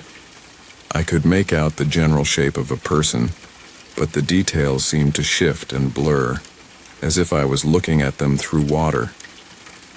The figure reached the bottom of the stairs and turned toward me. I couldn't see its face, but I felt its attention like a physical weight. We stood there for what felt like hours, neither of us moving, until finally the shadow began to walk down the hallway. Not toward me, but toward my grandmother's room at the end of the hall. It stopped at her door, and I heard the soft click of the latch turning. The door swung open and the figure disappeared inside. A moment later, I heard the springs of the old bed creak as if someone had just lain down. I stood frozen on the landing until dawn, too terrified to move, too terrified to breathe loudly. When the first rays of sunlight began to creep through the windows, I finally worked up the courage to check my grandmother's room. It was empty, of course. The bed was made exactly as I'd left it, the covers smooth and undisturbed. But there was an impression in the pillow as if someone's head had rested there, and the air carried the faint scent of lavender, my grandmother's perfume. I didn't sleep that night, or the next, because I realized what had happened. At 3:17 a.m., when all the clocks chimed together, something had shifted. Some barrier had thinned, some door had opened, and my grandmother had found her way home. The rational part of my mind tried to dismiss it as a dream, as stress from dealing with her death and the overwhelming task of settling her estate. But the footsteps returned every night at exactly 3:17, and each time I lay awake listening to her walk the familiar patterns of her nightly routine. First, the attic, checking on the boxes of Christmas decorations and photo albums she'd stored there. Then down to her bedroom, where she'd rest for a while before making her rounds through the rest of the house. I'd hear the soft whisper of her slippers on the hardwood floors as she moved from room to room, checking windows, adjusting curtains, performing the small rituals of care that had defined her life. Sometimes she'd stop outside my door. I'd see the shadow of her feet in the gap beneath it, and I'd hold my breath, waiting. But she never came in. She was being polite, respectful of my privacy, just as she had in life. Other times I'd hear her in the kitchen, the soft clink of dishes as she prepared tea, the whisper of pages turning as she sat at the table reading. In the morning I'd find a single cup and saucer in the sink, still warm to the touch, smelling of chamomile and honey. I should have been terrified. I should have run or called someone or found a way to make it stop. But instead, I found myself looking forward to these nightly visits. My grandmother and I had been close, and her death had left a hole in my life that I hadn't known how to fill. Having her back, even in this strange, limited way, felt like a gift. So I stopped trying to sleep. I'd lie in bed with my eyes closed, listening to her move through the house, feeling comforted by her presence. During the day, I'd research insomnia remedies and sleep aids, telling anyone who asked that I was having trouble adjusting to the new house. But at night, I'd stay awake, keeping watch, making sure she felt welcome in the home she'd loved for 60 years. The first few weeks were difficult. My body rebelled against the constant vigilance, my mind playing tricks on me during the long, dark hours. I'd see things moving in my peripheral vision, hear voices in the whisper of wind through the trees. But I adapted, the way humans always adapt to impossible circumstances. I learned to function on micro-sleeps, brief moments of unconsciousness that would steal over me during the day, usually while sitting in a chair or lying on the couch. I'd wake disoriented, not sure how long I'd been out, but it was never more than a few minutes. Just enough to keep my body running, but not enough to leave her alone during the vulnerable hours of night. Months passed. My friends started to worry about my appearance, the dark circles under my eyes, the weight I was losing, the way my hands had started to shake. I made excuses, avoided social situations, and threw myself into renovating the house. If I was going to stay awake anyway, I might as well be productive. But somewhere around the 6-month mark, things began to change. My grandmother's nightly routine started to vary. Instead of just walking through the house, she began moving things. I'd wake to find furniture rearranged, photographs moved to different locations, books pulled from shelves and left open on tables. At first, I thought she was just settling in, making the space more comfortable for herself. Then I started finding the letters. They appeared on my kitchen table, written in her familiar handwriting on pages torn from the notebooks she'd always kept by her bedside. The first one was simple. Robert, thank you for letting me stay. The house feels lonely without family in it. Love, Grandma Rose. I kept the letter, treasuring this communication from beyond the grave. But more appeared, night after night, and their tone gradually shifted from gratitude to concern. You look tired, dear. You should get more sleep. I worry about you staying awake all night. It's not healthy. Robert, I can see what this is doing to you. You need to rest. I ignored the warnings. How could I explain that I stayed awake for her, to make sure she wasn't alone? That sleep would mean abandoning her to the empty house, leaving her to wander the dark rooms without anyone to acknowledge her presence. The letters became more urgent. This has to stop. You're killing yourself. I never wanted to hurt you. Please, Robert, let me go. But I couldn't. The thought of sleeping, of missing her nightly visits, filled me with a panic I couldn't explain. She was all I had left of family, of love, of the feeling that I mattered to someone in the world. Letting her go would mean accepting that I was truly alone. Then came the night when everything changed. I was lying in bed at 3:17, waiting for the familiar sound of footsteps, when I heard something different. Not walking this time, but a heavy, dragging sound as if something was being pulled across the floor above me.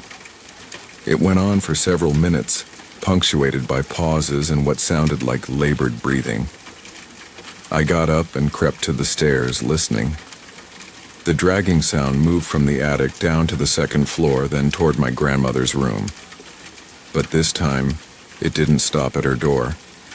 It continued down the hallway, growing closer and closer to where I stood. I backed against the wall. As the sound approached, my heart hammering in my chest. Whatever was making it was moving slowly, deliberately, with obvious effort. When it reached the top of the stairs leading down to the first floor, it stopped.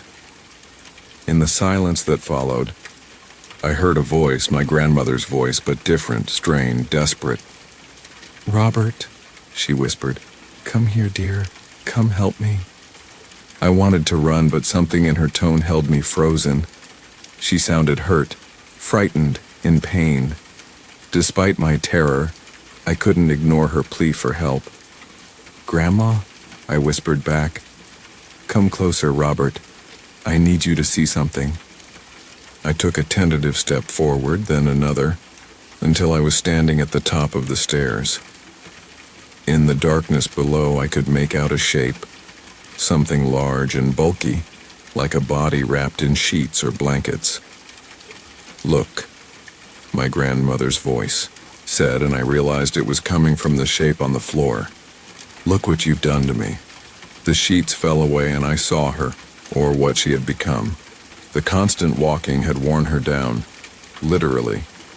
Her feet were bloody stumps, her legs skeletal and bent at wrong angles. Her face was gaunt and hollow, her eyes sunken deep in their sockets.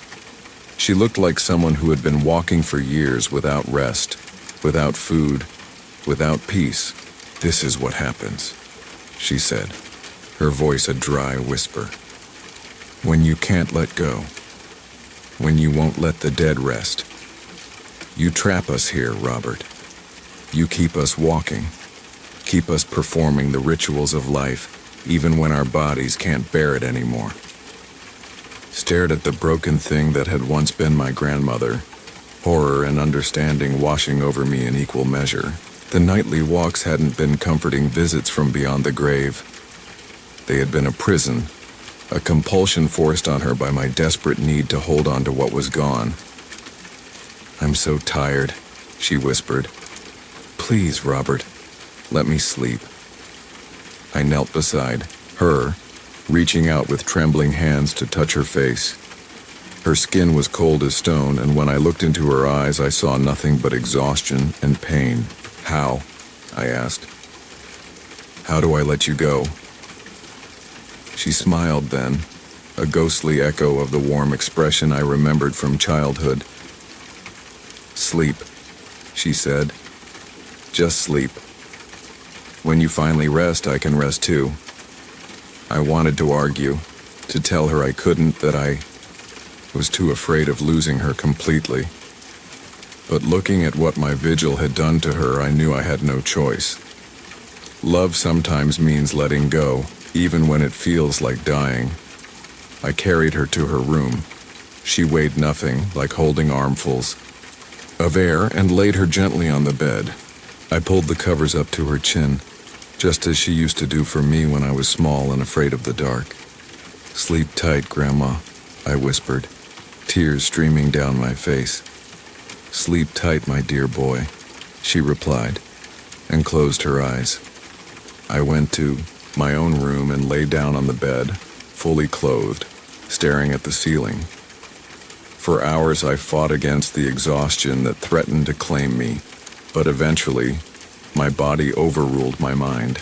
As consciousness slipped away, I heard the grandfather clock in the hallway chime. 3:17 one last time. When I woke, the house was silent in a way it hadn't been for months. No footsteps, no creaking floorboards, no sense of another presence moving through the rooms. The oppressive weight that had settled over the place was gone, replaced by a peaceful emptiness that felt like a sigh of relief. I found one last letter on the kitchen table. "Thank you for letting me go. Now you need to learn to let yourself live again. All my love, Grandma Rose."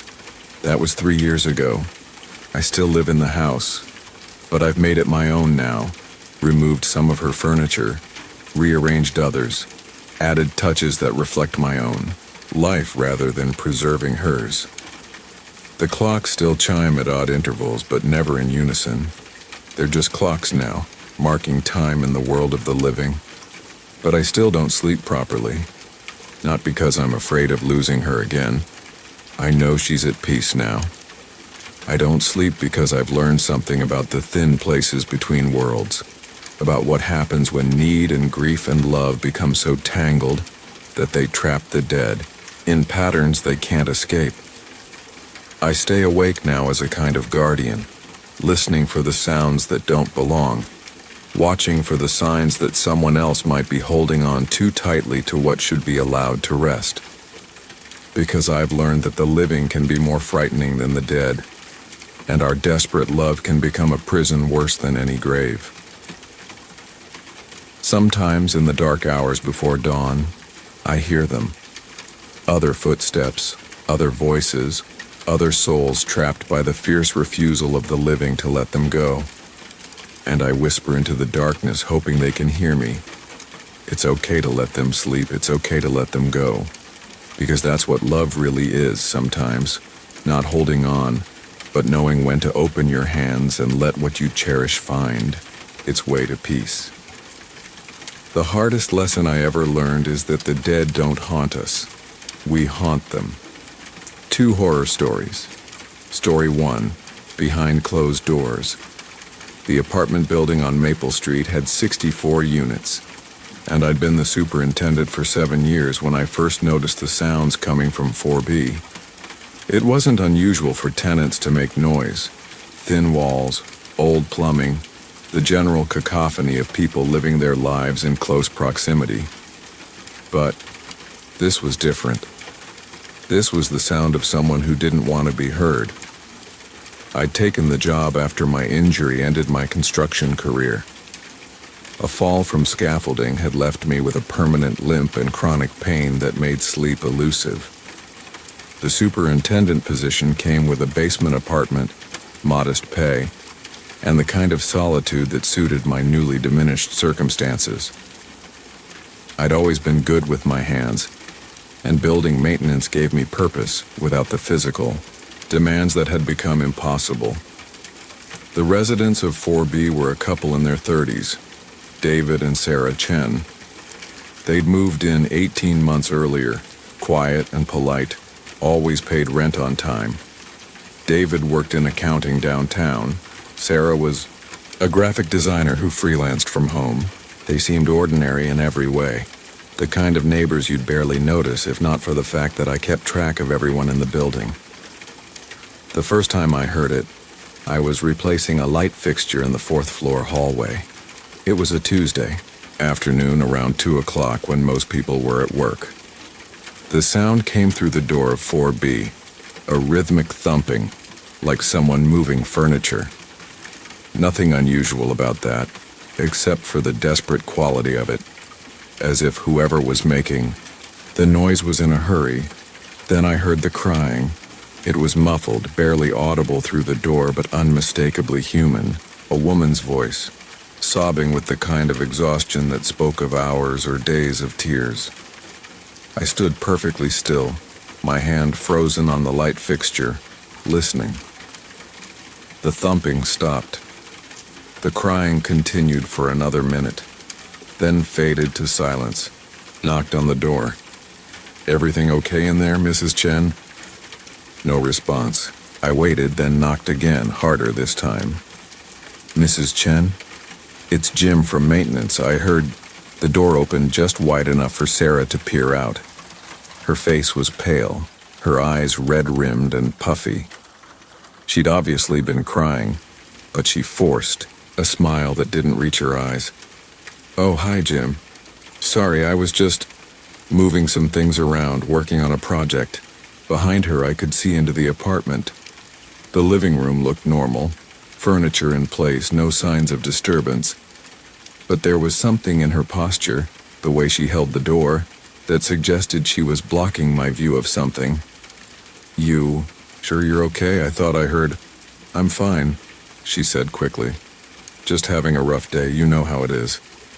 I wanted to push, but I also understood boundaries. As superintendent, I'd learned to walk the line between being helpful and being intrusive. Tenants had a right to privacy, even when that privacy felt like it was hiding something. "Well, if you need anything," I said, stepping back. She nodded and closed the door. I heard the deadbolt slide into place, then the chain lock. 2 locks for an apartment door seemed excessive, but people had their reasons. Over the next few weeks, I started paying closer attention to 4B. Not intentionally, I wasn't trying to spy on them, but the sounds had made me aware of their presence in a way I hadn't been before. I began to notice patterns. David left for work every morning at 7:30, his footsteps echoing down the hallway with the regularity of clockwork. Sarah rarely left the apartment during the day, which wasn't unusual for someone who worked from home. But I never saw her go out for groceries, never heard her leave to run errands. The only time I ever saw her was when she answered the door, and even then, she never opened it more than a few inches. The sounds continued, always in the afternoon, always when David was at work. Thumping, scraping, occasional muffled voices. Once I heard what sounded like glass breaking, followed by rapid footsteps and the slam of a door. I started finding excuses to be on the 4th floor during the day. Checking the water pressure in the hallway bathroom, testing smoke detectors, looking for maintenance issues that didn't exist. Each time I'd pause outside 4B, listening. The pattern was always the same. Sounds of distress, followed by silence when I knocked, followed by Sarah's pale face at the door, insisting everything was fine. I should have called someone. Social services maybe, or the police. But I'd learned not to jump to conclusions. People fought, people cried, people had bad days. The fact that Sarah seemed frightened didn't necessarily mean she was in danger, and David seemed like a decent guy, polite, quiet, never any complaints from other tenants about noise or behavior. Then I heard the scratching. It was a Saturday morning, around 10 o'clock. I was in the basement doing laundry when the sound filtered down through the building's old pipes and ventilation system. A rhythmic scraping, like fingernails on wood, coming from somewhere above me. I followed the sound upstairs, through the lobby, up to the fourth floor. It was definitely coming from 4B, but it wasn't like the other sounds I'd heard. This was constant, desperate, like an animal trying to claw its way out of a cage. I knocked on the door. The scratching stopped immediately. Sarah? Everything okay? No. Response, I knocked harder. Sarah, it's Jim. I need to check on you. Finally, David's voice came through the door. Everything's fine, Jim. Sarah's not feeling well. That was odd. David should have been at work. In 7 years, I'd never known him to miss a Saturday shift. I'd like to speak with Sarah, I said. She's sleeping. Doctor's orders. Something in his tone made my skin crawl. There was a forced casualness to it, like someone trying too hard to sound normal. Can you have her call me when she wakes up? I need to schedule some maintenance in the unit. Sure thing. We'll call you later. I stood outside the door for another minute, listening. The scratching had stopped, but I could hear movement inside. Careful, deliberate footsteps, as if someone was trying to walk quietly. That night, I couldn't sleep. The pain in my leg was acting up, but more than that, I couldn't shake the feeling that something was wrong in 4B. I'd been a superintendent long enough to develop instincts about these things, and every instinct I had was screaming. Around 3 in the morning, I heard the building's front door open and close. From my basement window, I watched David walk to his car, get in, and drive away. His shift didn't start until 7 on Sundays. Where was he going at 3 a.m.? I waited until his taillights disappeared, then grabbed my master keys and went upstairs. The hallway was dark except for the emergency lighting, casting long shadows that seemed to move as I walked. I stopped outside 4B and listened. The scratching was back, but fainter now, as if whoever was making it was running out of strength. I knocked softly. Sarah? It's Jim. David's not here. Are you okay? The scratching stopped. Then, so quietly, I almost missed it. I heard my name. Jim. Help. That was all I needed. I slid the master key into the lock and turned it slowly, trying not to make noise. The door opened into darkness. Sarah? I stepped inside, feeling for the light switch. The apartment was silent now, but I could sense someone's presence, could feel eyes watching me from the shadows. The light revealed a living room that looked completely normal. Furniture in place, no signs of struggle or disturbance. But there was something wrong with the air itself. It felt thick, oppressive, like the atmosphere before a storm. Sarah, where are you? I moved through the apartment room by room. The kitchen was clean, dishes put away. The bathroom was empty. When I reached the bedroom, I found the door closed and locked from the outside. There was a heavy-duty deadbolt installed on the bedroom door, the kind of lock you'd use on an external door, not inside an apartment. It was shiny and new, recently installed. I turned the bolt and pushed the door open. The smell hit me first. Unwashed human body, fear, desperation. The bedroom had been transformed into something that wasn't quite a prison cell, but wasn't far from it. The windows were boarded up from the inside, thick plywood screwed directly into the wall. The carpet had been torn up in places, revealing scratches in the wooden floor beneath, the source of the sounds I'd been hearing. Sarah was huddled in the corner, wearing the same clothes I'd seen her in weeks ago, now dirty and torn. She was so thin, I barely recognized her, her face gaunt and hollow. When she saw me, she tried to speak, but only managed to croak. I knelt beside her, my heart hammering. Jesus, Sarah, what happened? What did he do to you? She grabbed my arm with fingers that felt like bird bones. He's coming back, she whispered. He always comes back. When? When is he coming back? He went to get more boards. for the kitchen. He said he was going to seal that door too. I helped her to her feet, supporting most of her weight. We need to get you out of here. Can you walk? She nodded, but I could feel her trembling. As we made our way through the apartment, she kept looking over her shoulder, as if expecting David to materialize from the shadows. How long? I asked as we reached the front door. Months, she said. It started small. He said he was worried about me, that I was too trusting, that the world was dangerous. He put locks on the doors to keep me safe. Then he started coming home at lunch to check on me. Then he said I didn't need to go out anymore, that he could handle all the shopping.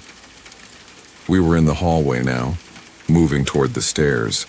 Sarah's legs were shaking so badly I was practically carrying her. The bedroom lock was the last thing, she continued. He said it was temporary, just until I learned to appreciate what he was doing for me. But it's been 3 weeks, Jim. 3 weeks in that room. I helped her down the stairs, my mind racing. I needed to get her somewhere safe, needed to call the police, needed to make sure David couldn't hurt her again. But as we reached the second floor landing, I heard the front door of the building open. David's voice echoed up the stairwell. Sarah, I'm home. I felt her freeze beside me, her breathing becoming rapid and shallow. He's early, she whispered. He's never early. The sound of his footsteps on the stairs was like a countdown. I looked around desperately, then pulled her toward the second floor hallway. Mrs. Rodriguez in 2C, I whispered. She's got a phone. We'll call the police from there. But David's voice was getting closer. Sarah, where are you, sweetheart? I brought you something. I knocked on Mrs. Rodriguez's door as quietly as I could, praying she was awake. After what felt like an eternity, I heard movement inside. Who is it? Came the elderly woman's voice. It's Jim, Mrs. Rodriguez. I need help. Emergency. The door opened, revealing Mrs. Rodriguez in her bathrobe, her gray hair in curlers. She took one look at Sarah and immediately stepped aside. Call 911, I said as we helped Sarah inside. Tell them we need police and an ambulance.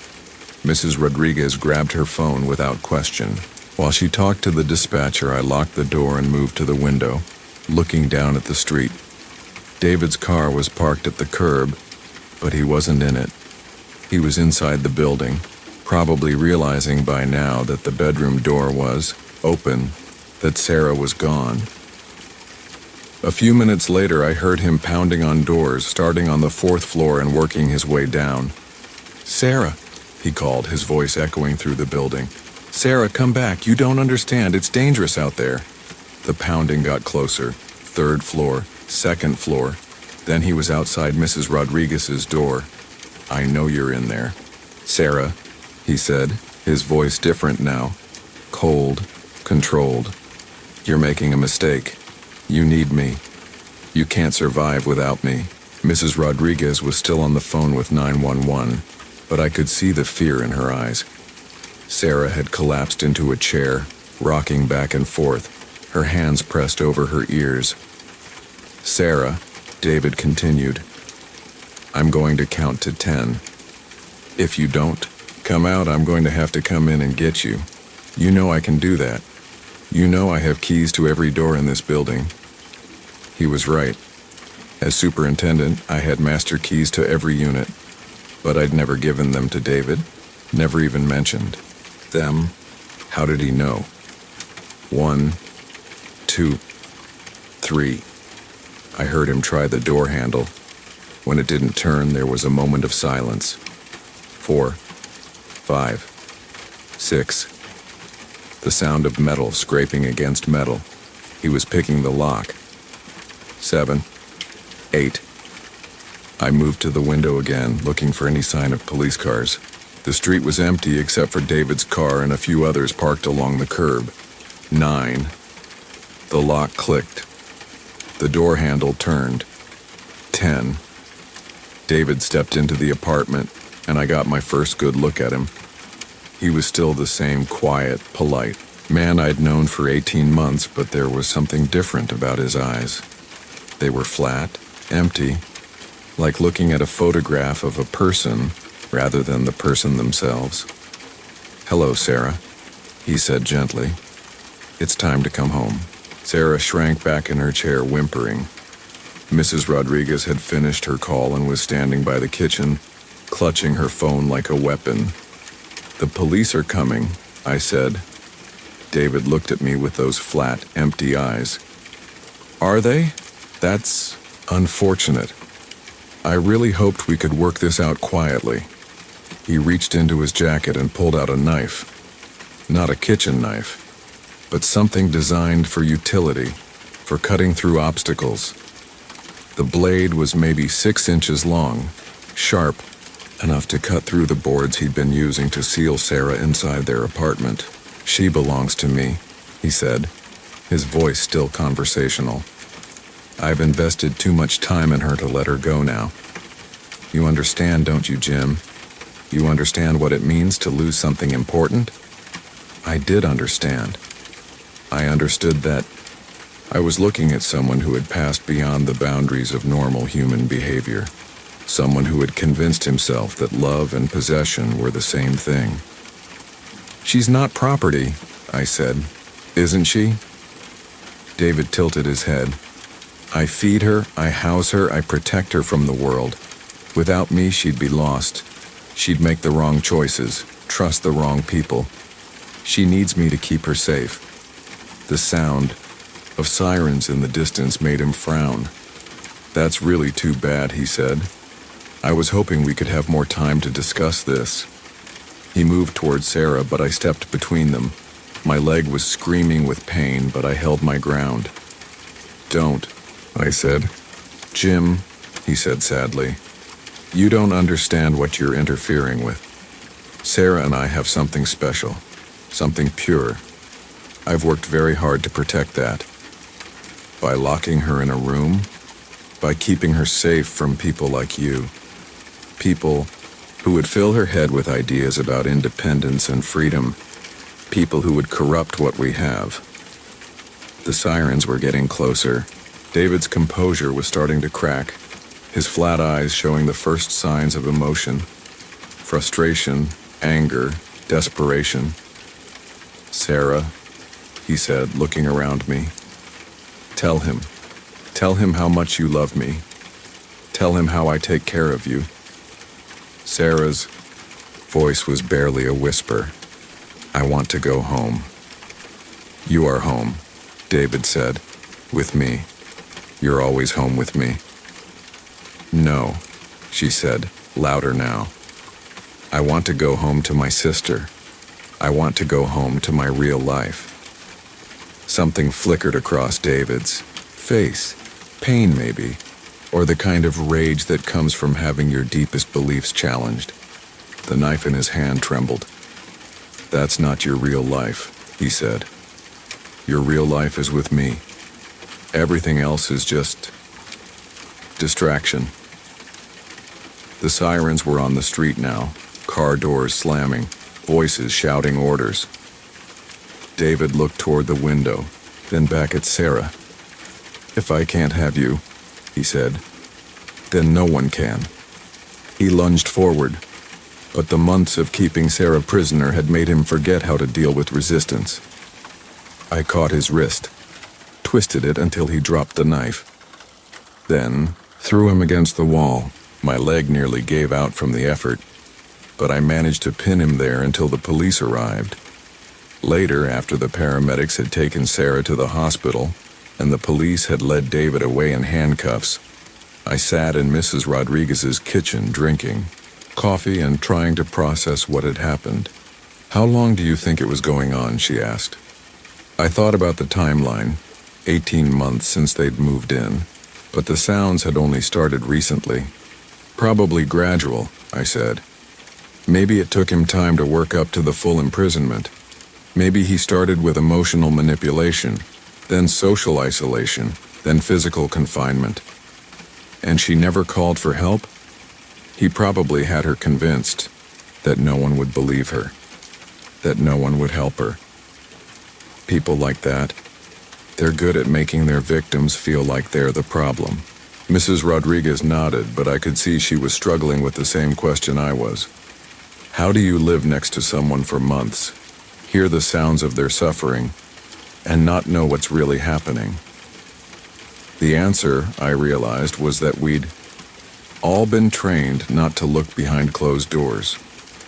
We'd been taught to respect privacy, to mind our own business, to assume that what happens between adults in the privacy of their own home is their affair. But sometimes, privacy becomes a weapon. Sometimes the closed door isn't protecting someone's dignity, it's hiding their destruction.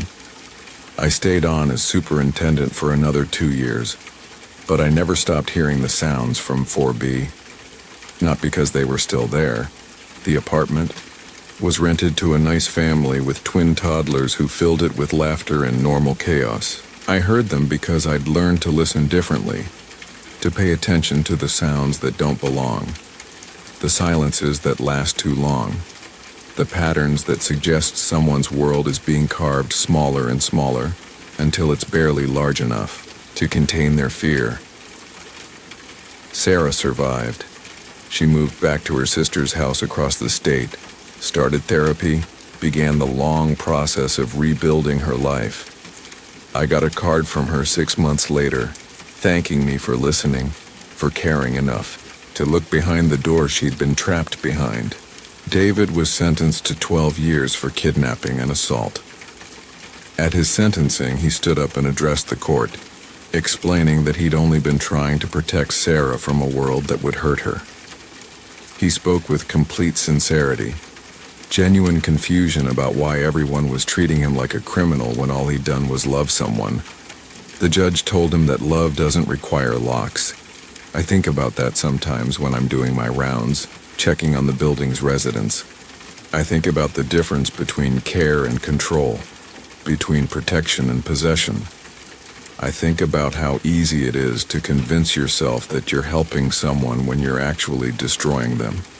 And I listen to the sounds that come from behind closed doors.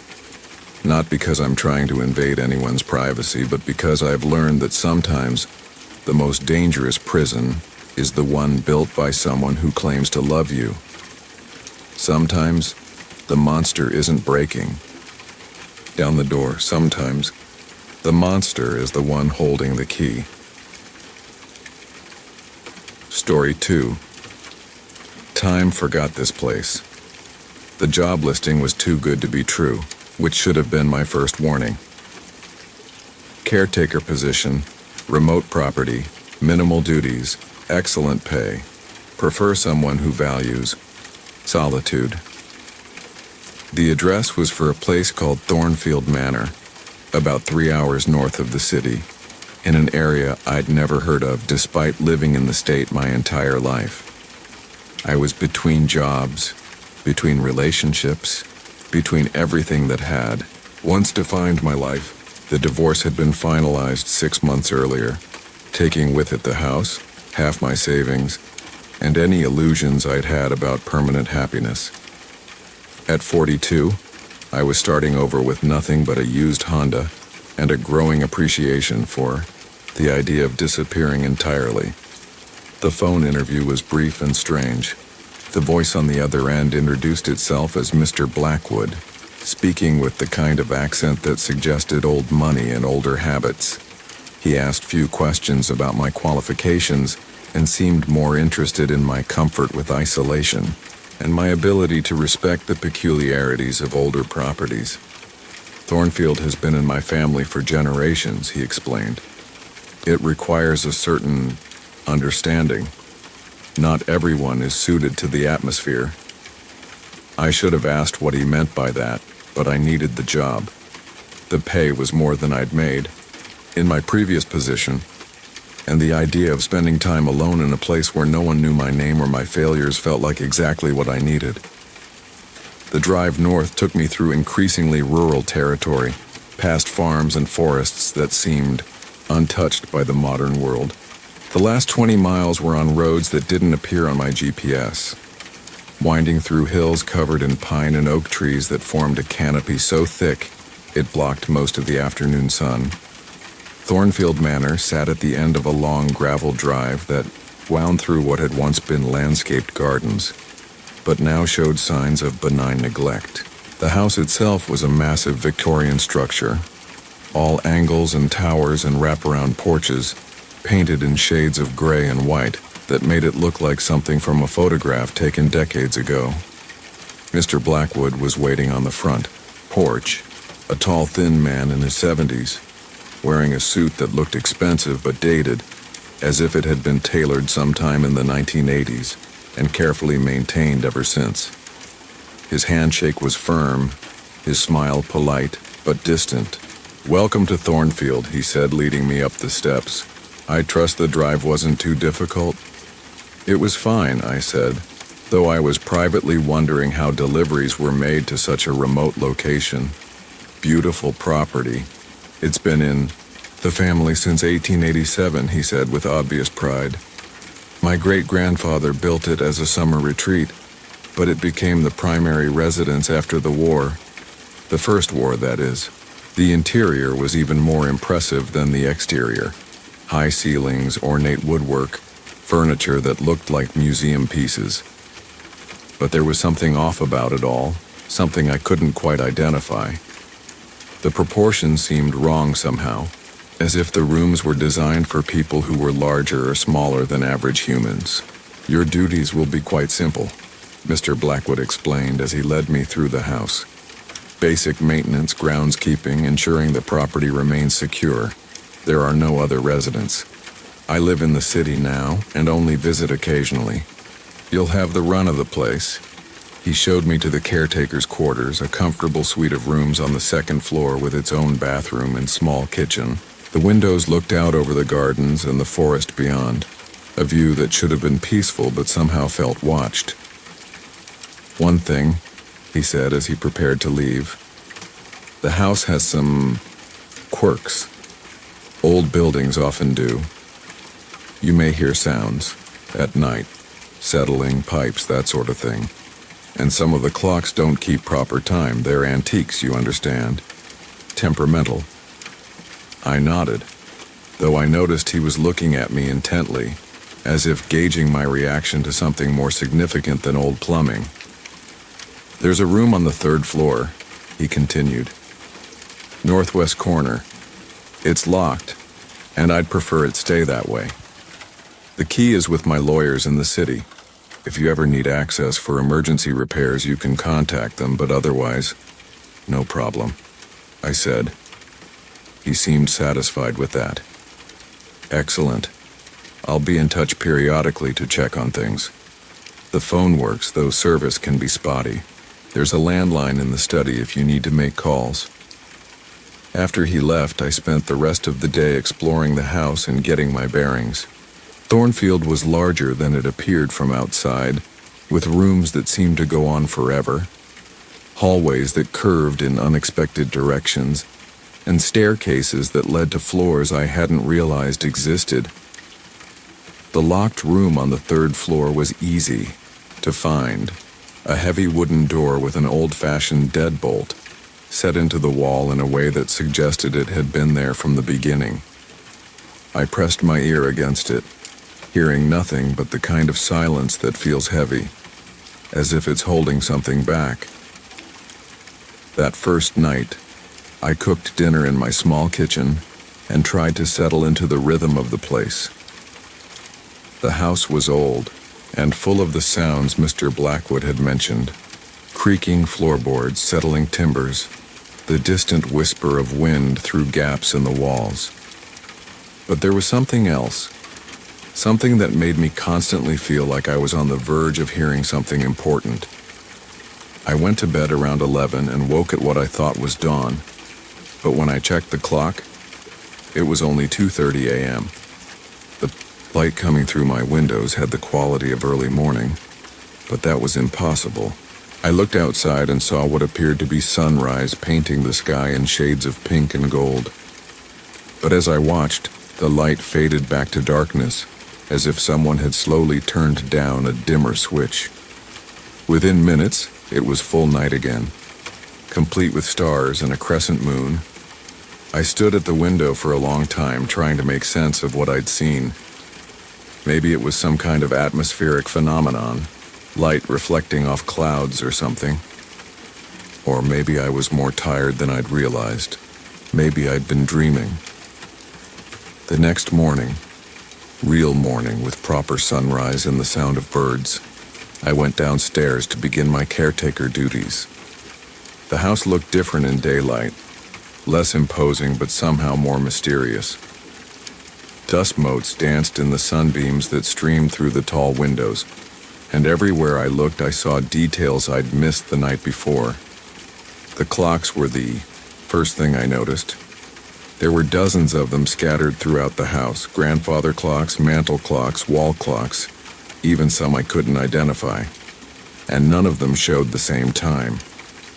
Some were hours off, others seemed to be running backward, and a few weren't moving at all. I spent the morning trying to synchronize them, but every time I got one set correctly, another would drift off. It was like trying to tune an orchestra where every musician was playing a different song. The second strange thing was the photographs. They were everywhere. Family portraits, landscapes, candid shots of people I didn't recognize. But there was something wrong with them. The faces in the photos seemed to shift when I wasn't looking, directly at them, and the backgrounds showed places that didn't match the house I was in. I found one photograph that particularly unsettled me. It showed a group of people standing in front of Thornfield, but the house in the picture was different, smaller, with different architectural details. The people were dressed in clothing from what looked like the 1920s or 1930s, but their faces were somehow familiar, as if I'd seen them before but couldn't remember where. Over the next few days, I began to notice more anomalies. Rooms that were empty in the morning would be furnished when I returned in the afternoon. Doorways that had been open would be bricked up, then open again the next day. Hallways that I remembered as running north-south would suddenly run east-west, leading to rooms that shouldn't exist. I tried to map the house, sketching floor plans, and noting the locations of rooms, but my drawings never matched what I found when I went back to verify them. It was as if the house was constantly changing, rearranging itself when I wasn't watching. The worst part was the sense of time slipping away from me. I'd start a task in the morning, work for what felt like an hour, then discover it was already evening. Or I'd go to bed at night and wake up to find that days had passed without my awareness. I started keeping a journal, trying to document what was happening, but even that proved unreliable. Entries I'd written would change when I read them later, or new entries would appear in handwriting that looked like mine but discussed events I didn't remember. Day 7. The locked room is making sounds. Not loud, but constant, like someone pacing back and forth. Day 12. Tried to call Mr. Blackwood, but the phone numbers don't connect. The landline makes calls, but they don't go anywhere. I can hear voices on the other end, but they're speaking languages I don't recognize. Day 18. The photographs are moving. Not just shifting, actually moving. I watched one for an hour today. The people in it were having a conversation I couldn't hear. Day 23. I'm losing track of time. I think I've been here for 3 weeks, but it feels like months, or maybe days. The clocks are no help. Some of them are showing dates from the 1800s.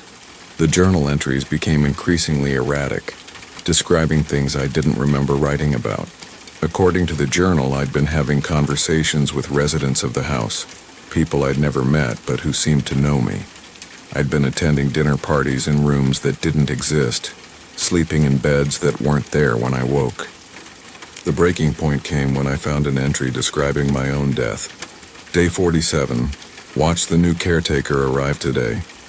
He looks exactly like I did when I first came here. Mr. Blackwood gave him the same orientation, showed him the same rooms, warned him about the same locked door. I tried to warn him, but he couldn't see me. I don't think anyone can see me anymore. Day 8. I understand now. The house doesn't just change, it repeats. The same events, the same people, the same conversations, over and over. We're all trapped here, living our lives in an endless loop, never realizing we're dead until it's too late to matter. Day 49. I found the others.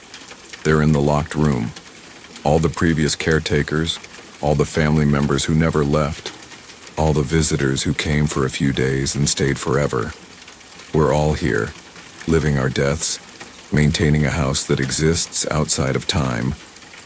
I threw the journal across the room, but when I looked for it later, it was back on my desk, open to a blank page waiting for the next entry. That night I decided to break into the locked room. I'd been avoiding it, respecting Mr. Blackwood's instructions, but the journal entries had convinced me that the answers I needed were behind that door. I used a crowbar from the tool shed to pry off the lock. The door opened easily, revealing a room that was much larger than the space should have allowed. It was furnished like a comfortable sitting room, with chairs arranged in a circle around a low table. And in those chairs sat people I recognized from the photographs scattered throughout the house. They looked up when I entered, their faces showing no surprise at my arrival. "You're early," said a woman in a dress from the 1940s. "Most people take at least 2 months to figure it out." "Figure what out?" I asked, though I already knew. "That you're dead," said a man in a Victorian-era suit. "That you died in the car accident on the way here. That this is where you go when you die in the vicinity of Thornfield Manor." I wanted to argue, to insist that I was alive, that I'd been living in the house for weeks. But the evidence was overwhelming. The journal entries I didn't remember writing, the conversations with people I couldn't see, the sense of time sliding away from me. "The house exists outside normal time," the Victorian man continued. "It collects people, residents, visitors, anyone who dies with unfinished business in their hearts. We live here, in the moments between life and death, repeating our stories until we understand them." "What am I supposed to understand?" "That depends on you," said the woman in the 1940s dress. "What were you running from when you came here?" I thought about the divorce, the job loss, the feeling that my life had been a series of mistakes and missed opportunities. I'd come to Thornfield to escape from the ruins of my old life, to start over in a place where no one knew my failures. "I was running from myself," I said, "and now?" I looked around the room at the faces of people who had been trapped here for decades, maybe centuries, living in the same loop of regret and denial. They were all waiting for something: forgiveness, understanding, the courage to face whatever they'd been avoiding. "Now I want to stop running." The woman smiled. "Then you can leave." "Just like that?" "Just like that. The house only holds people who want to be held. Once you're ready to face your life or your death, you're free to go." I felt the room beginning to shift around me, the walls growing transparent, revealing the forest beyond. Through the windows, I could see my Honda wrapped around a tree, steam rising from the crumpled hood. I could see my own body inside, finally at peace. "Will I see you again?" I asked. "When you're ready," the Victorian man said. "When you've learned to forgive yourself for being human."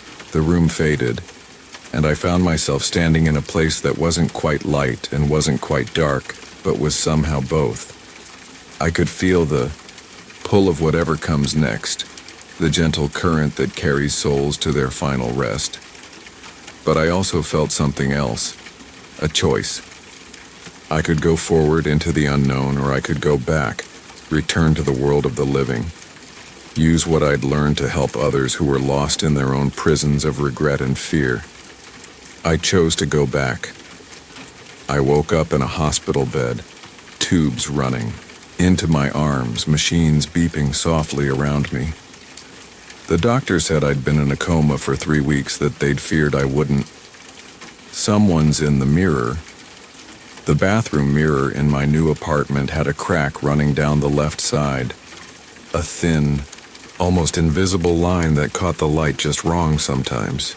I noticed it the day I moved in, 3 months after Sarah left. The landlord had mentioned it during the walkthrough, apologizing with that practiced regret landlord's perfect. Previous tenant, he'd said, shaking his head. Kids, you know, I didn't know. Sarah and I had never gotten that far. The crack didn't bother me. If anything, it felt appropriate.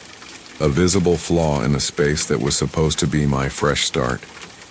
The apartment was small, a studio on the 4th floor of a converted brownstone in a neighborhood I couldn't quite afford. But it was mine, and after months of sleeping on my brother's couch, that was enough. I established routines quickly. Morning coffee by the window, evening news on the small TV I'd rescued from storage, brushing my teeth before bed, staring at my reflection in that cracked mirror while trying not to think about how Sarah used to complain about my toothpaste habits. She'd leave her own toothbrush on the opposite side of the sink, creating this unconscious barrier between us even in something as simple as dental hygiene. Now I had the whole sink to myself, the whole mirror, the whole crack.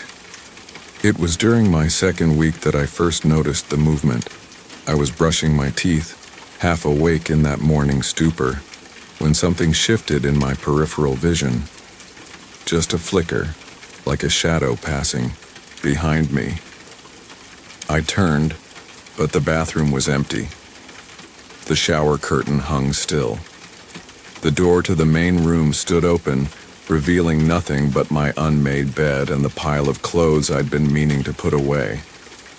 I looked back at the mirror. My reflection stared back, toothbrush frozen halfway to my mouth, white foam dotting my lips. The crack seemed more pronounced in the morning light, creating this strange division that made my face look like a puzzle, with one piece slightly out of place. I finished brushing and forgot about it, but it happened again the next morning, and the morning after that. Always the same, a sense of movement, of presence, just outside my direct vision. I started paying attention, turning my head quickly to catch whatever it was, but there was never anything there. The 4th time it happened, I was ready. I'd positioned myself differently, angled so I could see more of the room in the mirror. When the movement came, I didn't turn. I watched the reflection instead. There was nothing. Just my bathroom, my shower, my towel hanging on the door hook. But the feeling persisted. That crawling sensation between my shoulder blades that meant someone was watching. I mentioned it to my brother when he called that weekend. Probably just adjusting to the new place, he said. Your brain's still mapping out the space, creating patterns where there aren't any. Marcus had always been the practical one. When Sarah left, he'd been the one to suggest therapy, to research apartments, to drive the U-Haul. He'd also been the one to find me passed out on his bathroom floor at 2 a.m, surrounded by empty bottles and Sarah's favorite lipstick that I'd been carrying in my pocket like some pathetic talisman. Maybe, I said. But I didn't think he was right. This felt different. Specific. The mirror started to bother me in other ways too. Sometimes I'd catch myself staring at the crack, following its path from the top of my forehead down to just below my chin. It created this optical illusion where my face looked split in two, like I was looking at myself and someone else at the same time. I researched the building's history online, falling down the rabbit hole of property records and local news archives. The brownstone had been converted to apartments in 1987. Before that, it had been a single-family home. I found an old newspaper clipping from 1985, a brief mention of a fire that had damaged the upper floors. No deaths, but significant smoke and water damage. The article mentioned the family that had lived there, the Cohens. It included a photograph of them standing in front of the building, a man and woman with 2 children. The picture was grainy, but I could make out their faces well enough. The woman had dark hair and kind eyes.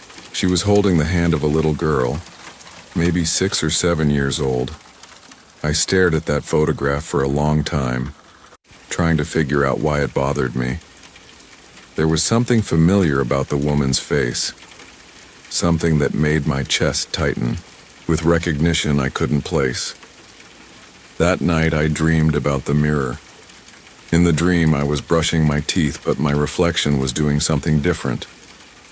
While I moved the toothbrush in small circles, my reflection was writing something on the mirror's surface with its finger.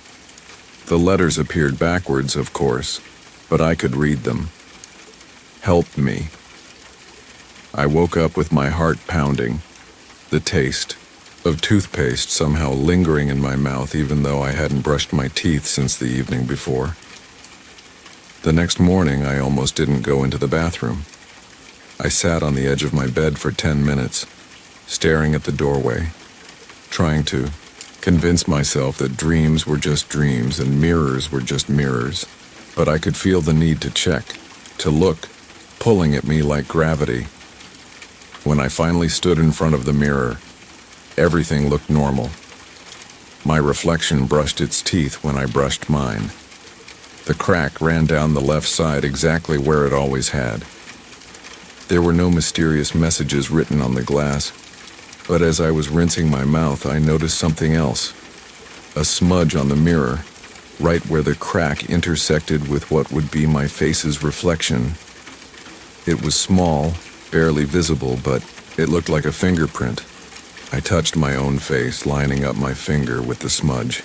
The size was right, the placement perfect, but I couldn't remember pressing my finger against the mirror. I was careful about that. Keeping the glass clean was one of the few things I'd been obsessive about since moving in. I cleaned the smudge away with toilet paper, but it bothered me all day. That night, I set up my phone to record the bathroom while I slept. I told myself it was just to rule out sleepwalking, to prove that I wasn't unconsciously touching the mirror. The recording showed 8 hours of an empty bathroom. The mirror reflected nothing but darkness, the crack invisible in the dim light from the hallway. But at 3:17 in the morning, something changed. The quality of the darkness shifted. It became deeper, more solid, like the mirror was, reflecting not just the absence of light, but the presence of something that absorbed it. For exactly 43 seconds, the reflection showed what looked like a shadow moving behind where I would stand. Then it was gone, and the mirror went back to being just a mirror. I watched that section of the recording dozens of times, analyzing every pixel, every shift in contrast. The shadow had shape, human shape, and it was moving like someone who was trying to get my attention, raising one arm and then the other like a person waving. I started researching the Cohen family more intensively. I found an obituary from 1987, 2 years after the fire. Margaret Cohen, age 34, survived by her husband David and daughter Elena. The cause of death was listed as an accident, carbon monoxide poisoning from a faulty furnace. There was another photograph with the obituary, just Margaret this time. She was smiling, her dark hair pulled back, wearing a dress with small flowers on it. She looked exactly like the woman in the family photograph, but there was something else. Something that made my hands shake as I stared at the screen. She looked like Sarah, not exactly, but close enough to make my stomach drop. The same dark hair, the same kind eyes, the same slight tilt to her smile. The same way of holding her head that had made me fall in love with Sarah in the first place. I closed the laptop and sat in the dark for a long time. The next morning, I was afraid to look in the mirror, but I couldn't avoid it forever. When I finally faced my reflection, Margaret Cohen was standing behind me. She wasn't transparent or glowing or any of the things movies had taught me to expect from ghosts. She was just there, solid and real, wearing the same floral dress from her obituary photo. She was looking at me with an expression I recognized, the same desperate sadness I'd seen in Sarah's eyes during our last fight. I turned around, but the bathroom was empty. I looked back at the mirror.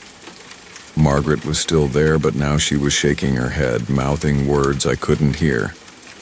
She raised her hand and pressed it against the glass from her side. I watched, frozen, as a new fingerprint appeared on my side of the mirror, right where her hand touched. The crack ran through the middle of it, splitting her touch in two. "What do you want?" I whispered. She kept mouthing words, her expression growing more frustrated. Then she pointed at something behind me, something I couldn't see. When I turned to look, there was nothing there. But when I looked back at the mirror, Margaret was pointing at my reflection's chest, at my heart. That's when I understood. She wasn't trying to scare me. She was trying to tell me something. I started researching obsessively. Property records, newspaper archives, death certificates, anything I could find about Margaret Cohen and her family. The fire in 1985 had started in the basement, an electrical fault according to the report. But the family had continued living in the building while repairs were made. They'd moved to a different apartment, the one directly below mine. Margaret had died in what was now my bathroom. Carbon monoxide from the faulty furnace had leaked through the vents. She'd been found in front of the mirror, apparently trying to write something on the glass with her lipstick before she collapsed. The police report mentioned the message, but it had been smeared, unreadable. The investigating officer had assumed it was just random marks, the actions of someone losing consciousness. But I knew better now. Margaret hadn't been trying to write a message for the police. She'd been trying to write a message for whoever would stand in front of that mirror next, whoever would need to hear what she had to say. I bought a tube of lipstick, red like the one I'd carried in my pocket after Sarah left. That night, I stood in front of the mirror and waited. Margaret appeared at midnight, like she'd been waiting for me to understand. This time, she was crying. Silent tears that fell from her eyes and disappeared before they could hit the ground that didn't exist on her side of the mirror. "I know you're trying to tell me something," I said, "but I can't hear you." She nodded and pointed again at my reflection's chest. Then she held up her hand, fingers spread wide, and began to move them in a pattern I almost recognized. It took me a moment to understand. Sign language. She was signing. I pulled out my phone and searched for basic sign language tutorials. The first letter she made was clear once I knew what to look for. L, then O, then V, then E, love. But she wasn't done. She kept signing slowly, patiently repeating the same message over and over until I could follow along. Love doesn't die. Love doesn't die. Love doesn't die. I stared at her, at this woman who had died in my bathroom 37 years ago, who had been trying to tell me something that had taken me 3 months to understand. "Sarah," I whispered. Margaret nodded and pointed at my reflection again. This time, I saw what she was trying to show me. In the mirror, my reflection was holding something, a small velvet box that I'd thrown away the day Sarah left. The engagement ring I'd been carrying for months, waiting for the right moment that never came. "She's not coming back," I said. Margaret shook her head and signed again. "Love doesn't die." But then she signed something else.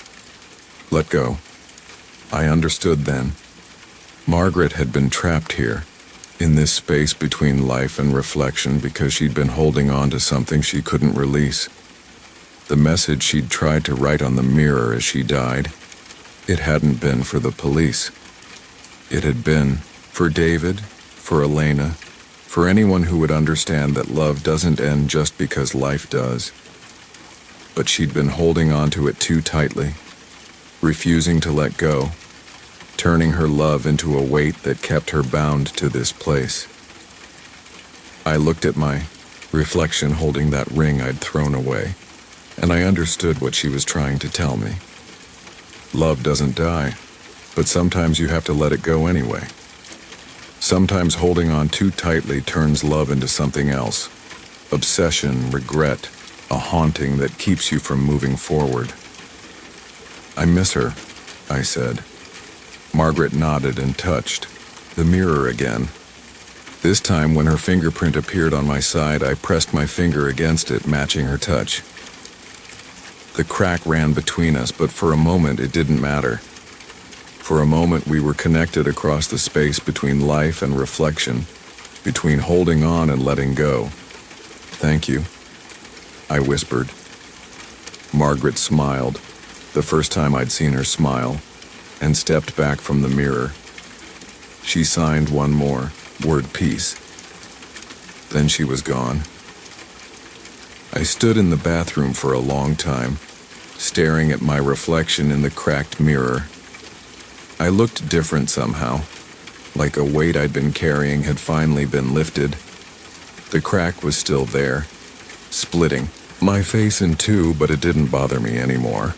It was just a crack, a flaw in the glass that caught the light just wrong sometimes. The next morning I called Sarah, not to beg her to come back, not to rehash our problems, but to tell her that I understood now, that love doesn't die, but sometimes you have to let it go anyway. That holding on too tightly turns love into something else entirely. She was surprised to hear from me, but she listened. When I was done, she was quiet for a long moment. "I'm glad you called," she said finally. "I've been thinking about you too." We talked for an hour, about everything and nothing, about the people we'd been and the people we were becoming. It wasn't a reconciliation. We both knew that ship had sailed, but it was something better. It was closure. It was peace. When I hung up, I felt lighter than I had in months. I never saw Margaret Cohen again.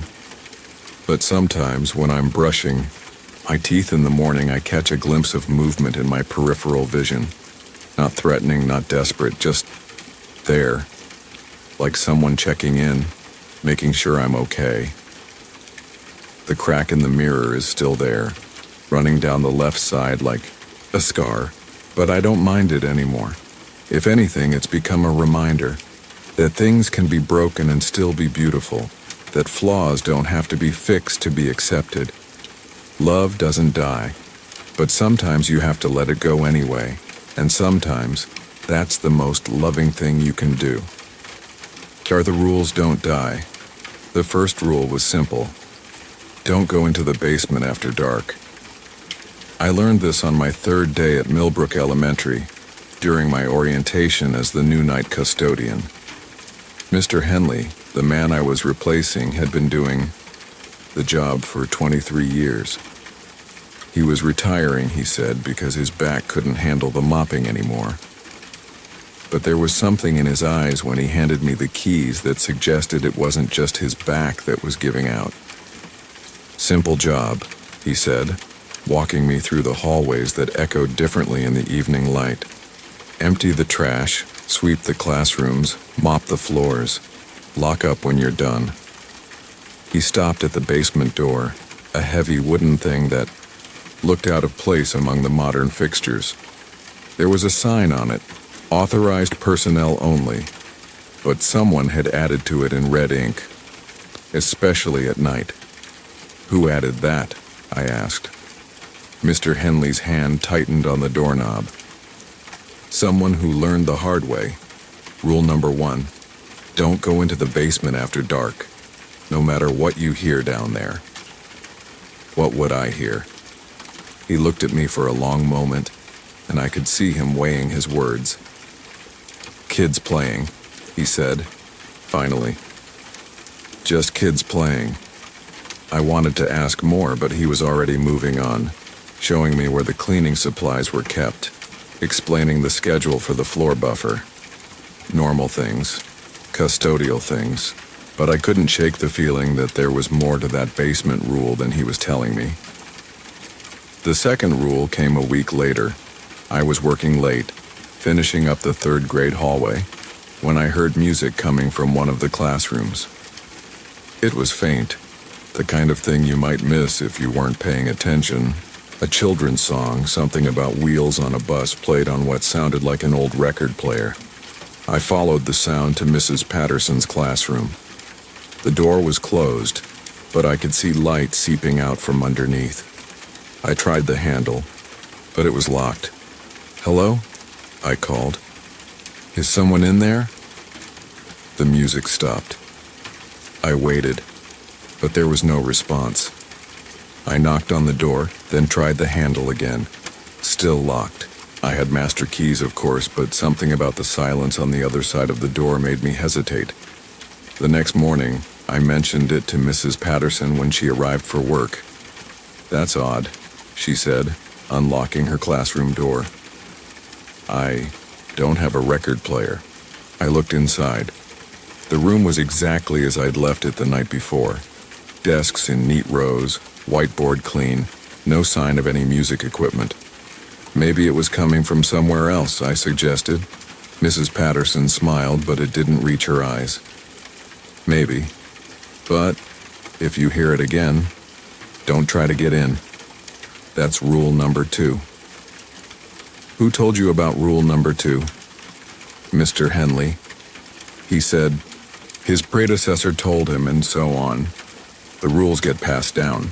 I wanted to ask how many rules there were, but she was already turning away, setting up for her first class of the day. Rule number 3 revealed itself 2 weeks later.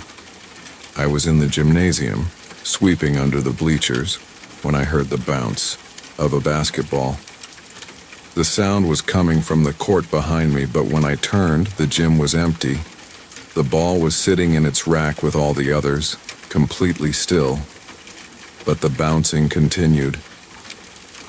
I walked onto the court, following the sound. It seemed to be coming from the center of the floor, right under the scoreboard. The rhythm was steady, consistent, like someone dribbling while standing in place. Hello? I called. The bouncing stopped. I waited, but nothing happened. I was about to go back to sweeping when I heard it again. Not bouncing this time, but the squeak of sneakers on the polished floor. The sound of someone running. I could hear footsteps, but I couldn't see anyone. The sounds moved in a pattern I recognized. The layout of a basketball play, someone running down court, pivoting, jumping. The phantom player was running a drill. Stood there for 10 minutes, listening to the invisible game. Finally, the sound stopped, and I heard something that made my blood freeze. The swish of a ball going through the net. I looked up at the nearest basket. It was swaying slightly, as if something had just passed through it. The next morning, I found Coach Reynolds setting up for PE class. "Don't ever interrupt the game," he said before I could even ask. "That's rule number 3. Let them play. They'll stop when they're ready." Them? Coach Reynolds looked at me with tired eyes. The team that never got to finish their season. He didn't elaborate, but I looked it up later in the local newspaper archives. In 1987, the Millbrook Elementary basketball team had been on their way to the state championship when their bus crashed during a winter storm. 8 children died along with their coach. The funeral had been held in the school gymnasium. The 4th rule was about the library. It was a month into the job when I first noticed the books moving. Not dramatically, just small shifts like someone was browsing and putting things back in slightly different places. I'd shelve a book in the morning, and by evening it would be one slot over. Or I'd find books on the reading table that I was certain I'd put away the day before. I mentioned it to Mrs. Chen, the librarian. "Oh, that's normal," she said, not looking up from her computer. "Someone's always reading. Just don't try to see who it is. That's rule number 4. I thought she was being metaphorical until the night I decided to test it. I was shelving books in the children's section when I heard the distinctive sound of pages turning. It was coming from the reading corner where there was a small table and 2 chairs. I could see the corner from where I stood and it appeared empty. But the page turning continued. I set down my books and walked slowly toward the sound. As I got closer, I could see one of the chairs was pulled out from the table as if someone was sitting in it. There was a book open on the table, a picture book about a little girl and her dog. I watched, fascinated, as the pages turned by themselves. Slowly, carefully, as if someone was taking time to look at each illustration. I took another step closer, and the turning stopped. I waited, but nothing happened. The book remained open to a page, showing the little girl teaching her dog to roll over. It was a happy scene, full of bright colors and smiling faces. I reached out to touch the book and it snapped shut. I jerked my hand back, my heart pounding. The book lay closed on the table, its cover showing a cartoon dog with a red collar. The title was Buddy's Big Adventure. I picked up the book and read the library card in the back pocket. It had been checked out dozens of times over the years, but the most recent entry was from 1987. The name written in a child's careful handwriting was Emma Walsh. I researched Emma Walsh the next day. She had been 7 years old when she died in the bus crash with the basketball team. According to the newspaper, she was the coach's daughter. She'd been going to the championship game to cheer for her dad's team. The article mentioned that she loved to read, that she'd been working her way through every book in the school library. Her goal was to read them all before she graduated to middle school. She'd been 3 books away from finishing when she died. The 5th rule was the hardest to follow. It was about the music room, and it came from Ms. Rodriguez, the music teacher. She pulled me aside one afternoon looking nervous. "If you hear piano music at night, don't go in there," she said. "Just keep walking. That's rule number 5. But the music was beautiful. It started a few nights later, drifting down the hallway, as I was cleaning the second-floor classrooms. It wasn't a children's song or a simple melody. It was complex, sophisticated, something I might have heard at a concert hall. I found myself drawn to it, following the sound down the corridor. The music room door was closed, but I could see the soft glow of the piano's light underneath. The music was coming from inside, played with a skill and emotion that made my chest ache. I stood outside the door listening. The piece was beautiful and sad, full of longing and hope and heartbreak all mixed together. It was the kind of music that made you remember things you'd forgotten, feel things you'd buried. I reached for the door handle, then stopped. Rule number 5. Don't go in. But the music was so beautiful. I pressed my ear against the door, trying to hear better. The pianist was playing something that sounded like a lullaby, but elevated, transformed into something ethereal.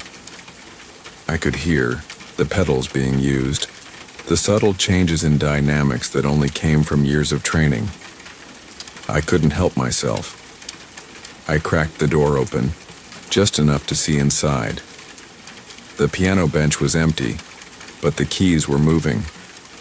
I could see them depressing in the complex patterns of the melody, the pedals moving in perfect synchronization, but there was no one there, no one visible. I opened the door wider, stepping into the room. The music continued, uninterrupted by my presence. I walked closer to the piano, watching the keys dance under invisible fingers. On the music stand was a sheet of music, but it wasn't printed. It was handwritten in the careful notation of someone who had been classically trained. At the top of the page was a title, "For My Students," and at the bottom a signature, David Harrison. I knew that name. Mr. Harrison had been the music teacher at Millbrook for 15 years before his death in 1995. He died of a heart attack in this very room, found the next morning slumped over the piano. The newspaper obituary had mentioned his dedication to his students, how he'd stayed late every night to help them practice. The music stopped suddenly and I realized I was crying. The beauty of it, the sadness, the love embedded in every note, it was overwhelming. I looked around the room and noticed something I'd missed before. The walls were covered with photos of school concerts, decades of children in neat rows, holding instruments, smiling at the camera. Mr. Harrison was in many of them, a thin man with kind eyes and a gentle smile. But in the photos from 1987, there were empty spaces, gaps in the rows where children should have been standing. The students who had died in the bus crash had been part of the school band. I understood then. Mr. Harrison was still here, still teaching, still playing for the students who would never get the chance to perform again.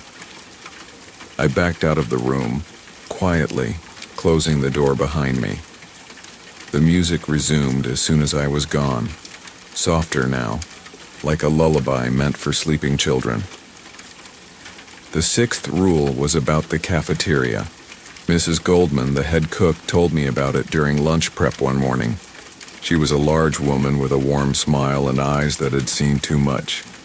"Sometimes you'll smell food cooking at night," she said, not looking up from the vegetables she was chopping. "Apple pie, usually. Don't go looking for it. That's rule number 6. I thought she was being paranoid until I smelled it myself a few nights later. The scent was unmistakable. Cinnamon and sugar and baking apples, the smell of homemade pie cooling on a windowsill. I followed the scent to the cafeteria, where I found something that made me stop in my tracks. The serving line was full of food. Not the usual school lunch fare, but home-cooked comfort food. Meatloaf and mashed potatoes, green beans, dinner rolls, and yes, apple pie. The food was still warm. I could see steam rising from the dishes. But the cafeteria was dark, and I knew the ovens had been turned off hours ago. I walked closer, and that's when I saw her. A woman in her 50s, wearing a hairnet and an apron, standing behind the serving line. She was ladling food onto plates, but there was no one there to receive them. She looked up at me and smiled. "You must be the new custodian," she said. "I'm Mrs. Peterson. I used to cook here."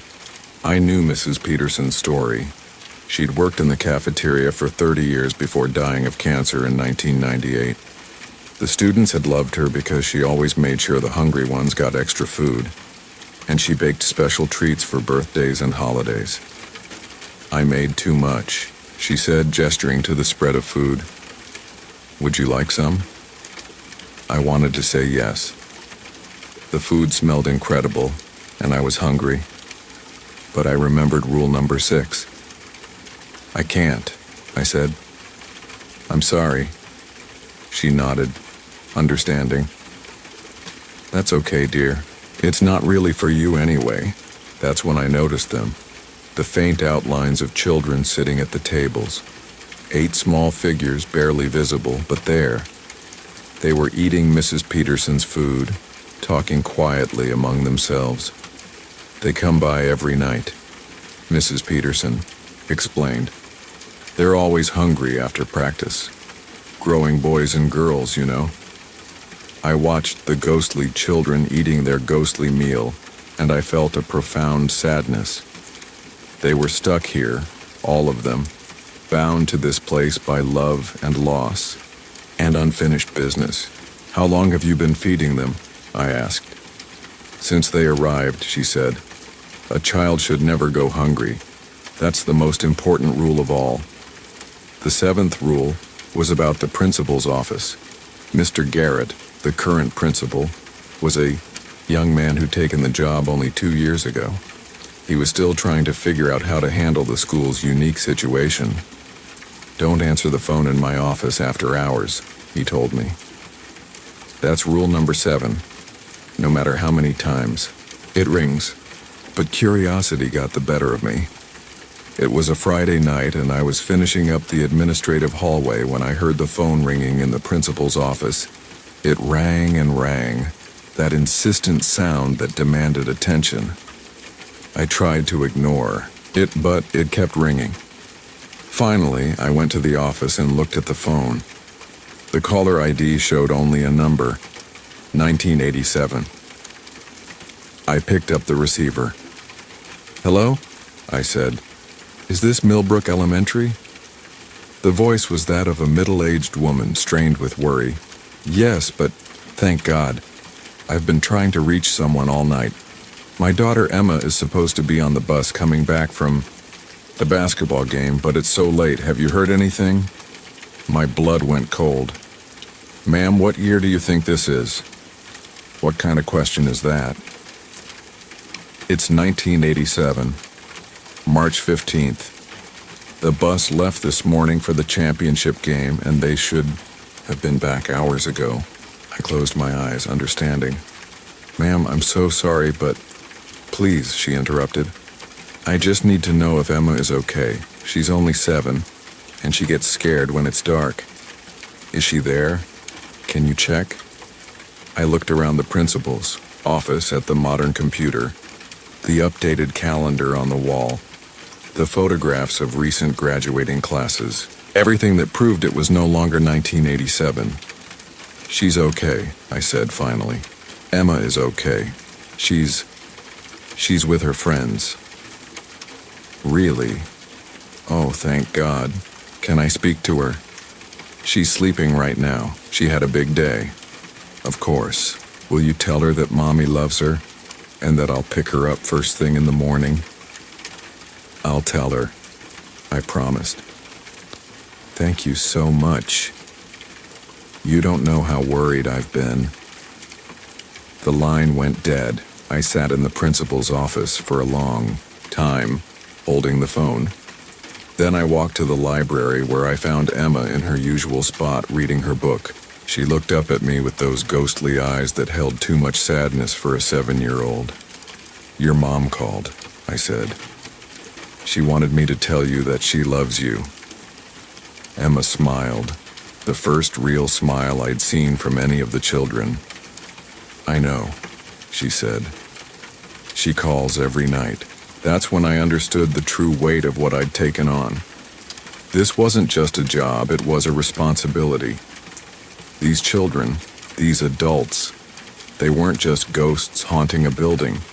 They were people who had died too soon, too suddenly, leaving behind unfinished business and unresolved love.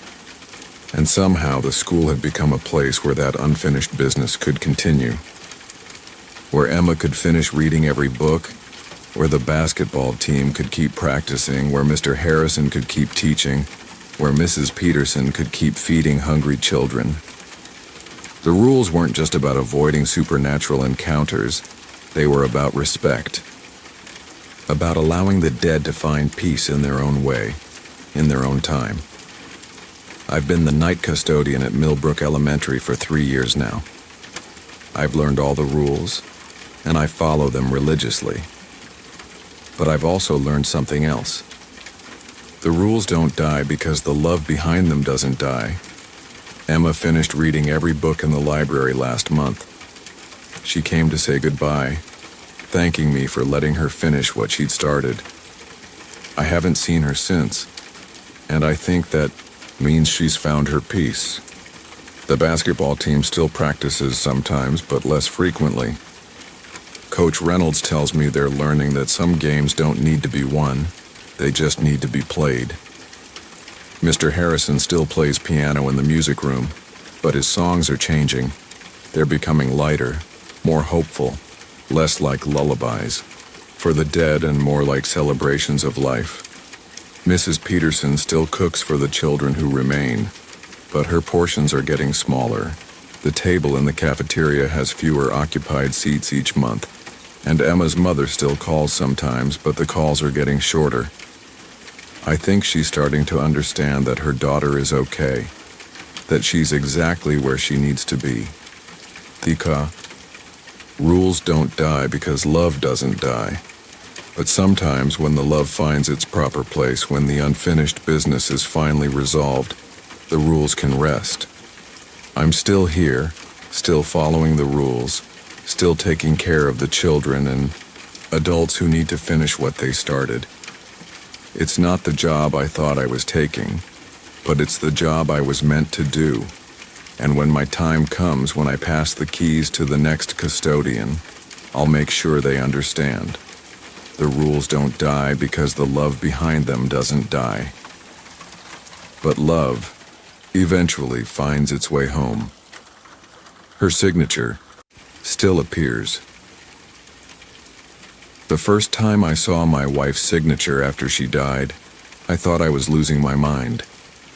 It was 3 weeks after the funeral, and I was finally working up the courage to go through Margaret's papers. 37 years of marriage generates a lot of documentation. Insurance policies, bank statements, warranties for appliances we'd long since replaced. I'd been putting it off, telling myself I wasn't ready, but the bills were piling up and the lawyers needed certain documents for the estate. Margaret had always handled the finances. I'd been content to let her manage the checking account, pay the bills, keep track of our investments. She had beautiful handwriting, elegant, precise, with those distinctive loops on her G's and I's that made even grocery lists look like calligraphy. I was sitting at her desk in the study, sorting through a stack of bank statements, when I found the anomaly. A check written out to Peterson's Hardware for £47.83, dated just 5 days ago. The signature was unmistakably Margaret's. That careful slant, the way she always made her M look like a small mountain range, the little flourish at the end that she'd developed during her years as a teacher. But Margaret had been dead for 3 weeks. I stared at the check until my eyes watered, trying to make sense of it. The bank statement was from our joint account, which I'd been using to pay for funeral expenses. The check number was correct, sequential with the last one I remembered Margaret writing before she got sick. But the rain that never stops, the rain, started the day Margaret died, and it hasn't stopped since. I know how that sounds. I know it's the kind of thing grieving widowers say when they're looking for meaning in coincidence, when they need the world to reflect their inner weather. But I've been keeping track, marking each day on the calendar with a small blue dot. And it's been 43 days of continuous rainfall in a town that averages 12 inches per year. The meteorologists on the evening news have theories. Unusual. Pressure systems, they say. Climate anomalies. They use words like unprecedented and statistically improbable, but they don't seem particularly concerned. Rain is rain, after all. It's not like we're dealing with locusts or blood falling from the sky. But they don't live in my house.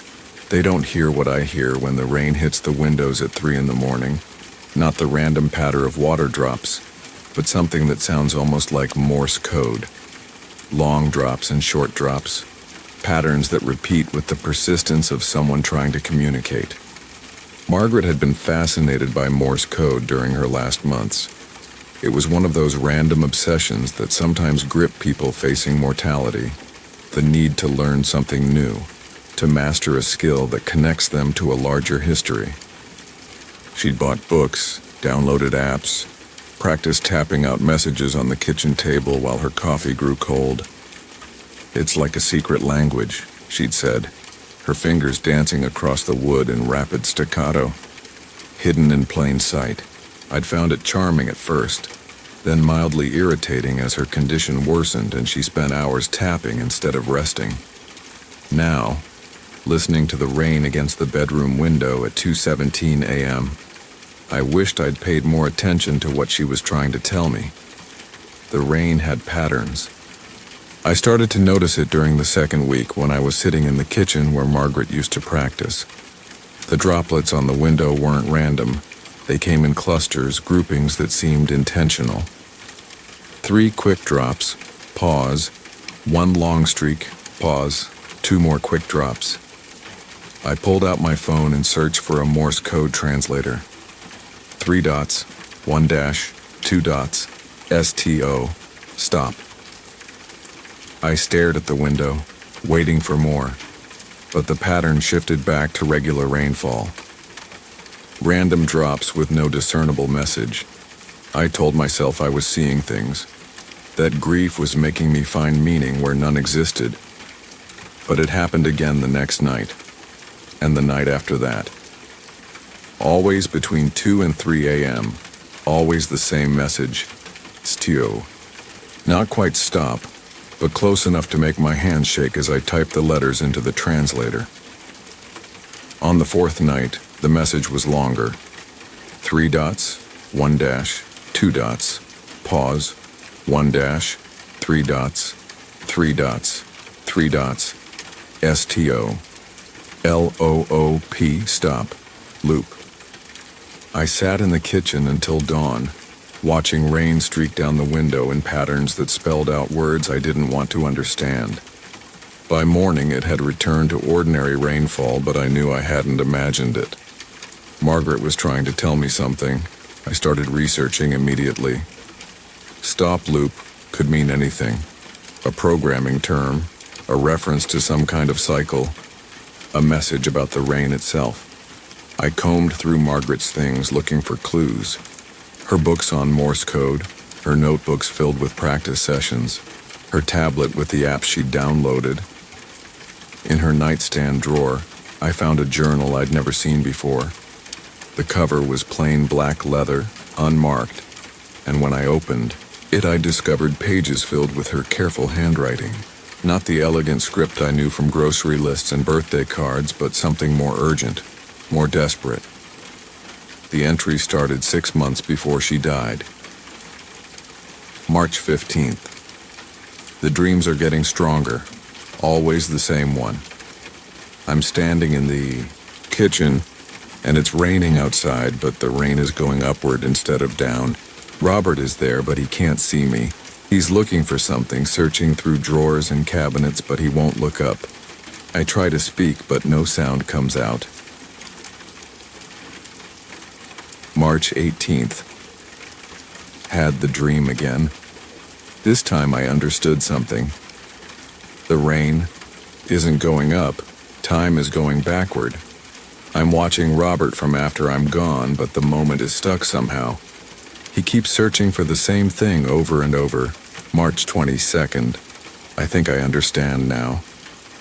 In the dream, Robert is looking for me.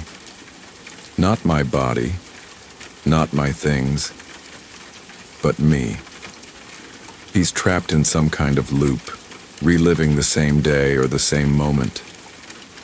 The rain is falling upward because everything is wrong, everything is reversed. March 25th. I've been learning Morse code. If I'm right about the dreams, if they're showing me what will happen after I die, then maybe I can find a way to communicate. Maybe I can help him break free.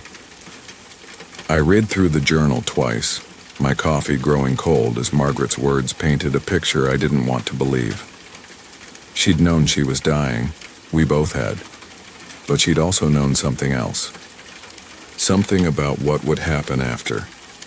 That night I waited in the kitchen with a notebook and pen, ready to transcribe whatever message the rain might bring. At 2:23 a.m., the patterns began. 3 dots, 1 dash, 2 dots, 1 dash, 3 dots, 3 dots, 3 dots. Pause, STOPLOOP. Then more, 1 dash, 3 dots, 3 dots, 3 dots, 2 dots, 1 dash. Pause, LOOKUP, look up. I tilted my head toward the ceiling, but there was nothing there except the same white plaster we'd been staring at for 23 years. The rain continued its coded message. 1 dash, 2 dots, 1 dash, 2 dots, 1 dash, 1 dash, 2 dots, pause, NOTCEILING, not ceiling, 3 dots, 3 dots, 1 dash, pause, SKY, look up at the sky. I went to the window and pressed my face against the glass, looking up through the rain. The streetlights created small halos in the darkness, and beyond them, I could see the outline of clouds moving across the sky. But there was something wrong with their movement. They were going too slowly, almost imperceptibly, like a film played at the wrong speed. As I watched, I realized the clouds weren't just moving slowly, they were moving backward. The rain was falling down, but the clouds that produced it were drifting in reverse across the sky. I grabbed Margaret's journal and read the entry again. The rain is falling upward because everything is wrong, everything is reversed. She'd been right. Somehow, impossibly, time was moving backward for her while moving forward for me. We were existing in the same space, but at different speeds, different directions, caught in some kind of temporal loop that had started when she died. The rain continued its message. 3 dots, 1 dash, dash, dot dash, 1 dash, 2 dots, dash dot, pause, SAMEDAY. Same day. I understood then. It wasn't just that we were experiencing time differently. We were experiencing the same day, over and over. Margaret was trapped in the day she died, watching me search for her, unable to make me understand that she was still there. But which day? I tried to remember what I'd been doing when the rain started, what I'd been looking for in those first, confused days after the funeral. The memories blurred together, sorting through papers looking for insurance policies, searching for the will that our lawyer said Margaret had updated just before she got sick. The will. I'd never found it. I'd searched everywhere. Her desk, the filing cabinet, the safe, even the kitchen drawers where she sometimes kept important papers. The lawyer insisted it existed, said Margaret had called to schedule an appointment to sign the updated version, but I'd never found any trace of it. The rain was spelling out another message. 2 dots, 3 dots, dash dot dash, 3 dots, 1 dash, 3 dots, 3 dots, 3 dots, dash dot dash. Pause. BEHINDLOOKINGGLASS, behind looking glass. I stared at the words I'd written, trying to decode their meaning. Looking glass, that was an old-fashioned term for mirror. But which mirror? We had dozens of them throughout the house. The rain continued.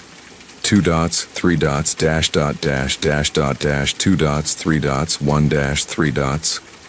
Pause. BEDROOM.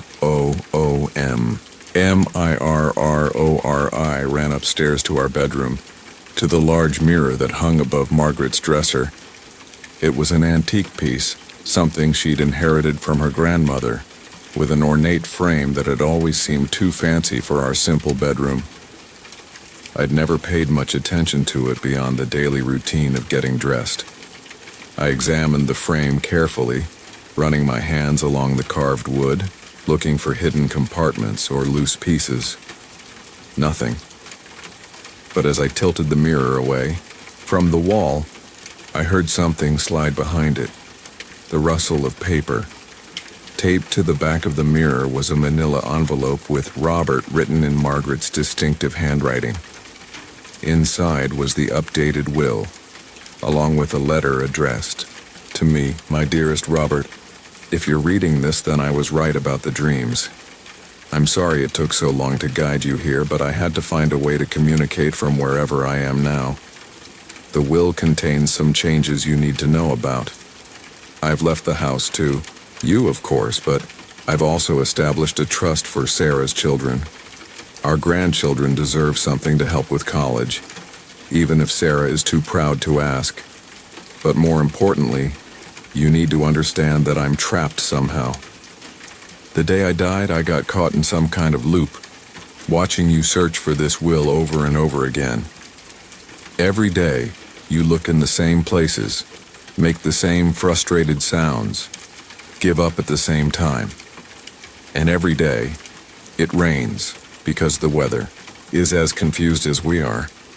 I learned Morse code because I knew it might be the only way to reach you. The rain carries my messages, but only during the hour when the barrier between us is thinnest, between 2 and 3 a.m., when the world is quiet enough to hear impossible things. Finding this letter should break the loop. You were searching for it, and now you've found it. The rain should stop, and I should be able to move on to wherever I'm supposed to go next. But Robert, I need you to promise me something. Don't spend the rest of your life looking for ways to communicate with me. Don't become one of those widowers who sees messages in every coincidence, hears voices in every random sound. I was able to reach you this time because of very specific circumstances.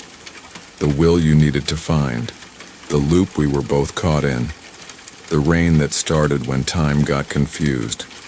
Live your life. Take care of yourself. Visit Sarah and the grandchildren. The love between us doesn't need supernatural communication to continue. It exists in every memory, every habit, every small kindness you show to others. I love you. I'll always love you. But this has to be goodbye. Forever yours, Margaret P.S. The rain will stop at sunrise. Don't wait up for any more messages. I sat on the edge of our bed, holding the letter, listening to the rain against the window. It was 4:47 a.m. and the coded messages had stopped. Now it was just ordinary rainfall, the kind that comes and goes without meaning, without purpose. I read the will by lamplight. Margaret had been characteristically thorough, updating all the beneficiary information, establishing the education trust for our grandchildren, even including instructions for her garden that I'd never known she'd written down. But more than that, she'd given me permission to let go. The letter was her final gift, not just the practical information I needed, but the understanding that our love didn't require supernatural persistence to remain real. At 6:23 a.m., exactly as the sun crested the horizon, the rain stopped. The silence was profound. After 43 days of constant rainfall, the absence of sound felt strange, unnatural. I went to the window and looked out at a world that seemed washed clean, the streets gleaming with puddles that reflected the pale morning light. The weather forecast that evening called for partly cloudy skies for the rest of the week. The meteorologist seemed relieved to return to normal patterns, to predictions that made sense within the bounds of atmospheric science. I never heard from Margaret again.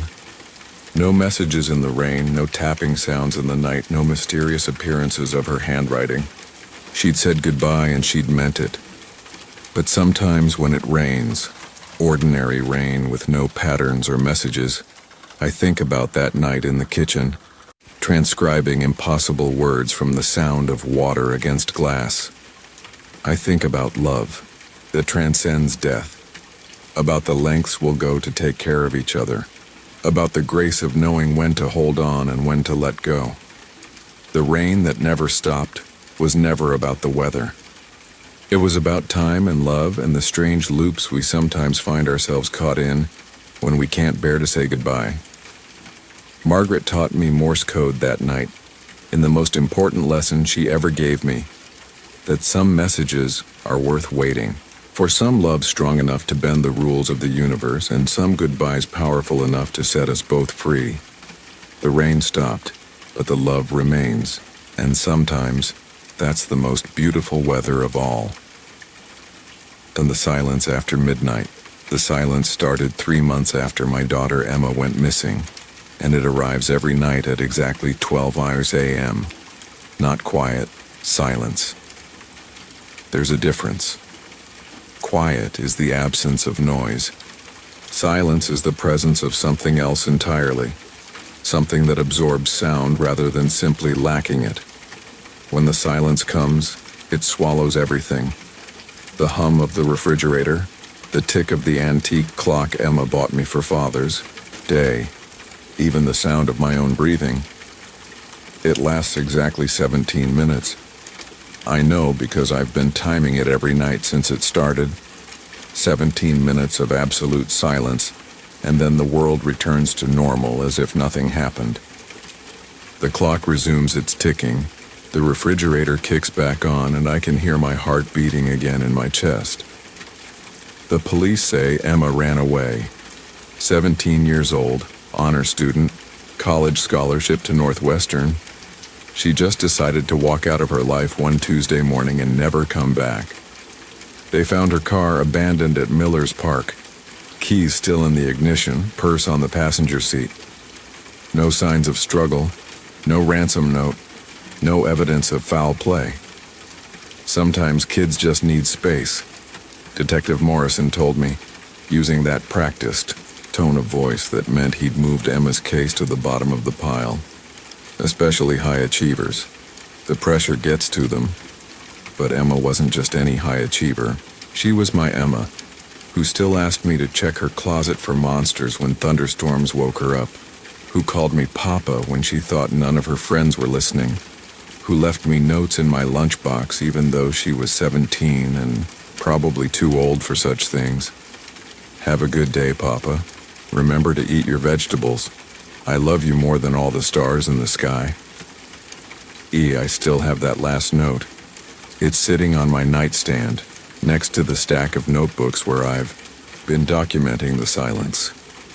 The silence first appeared on a Tuesday exactly 3 months after Emma disappeared.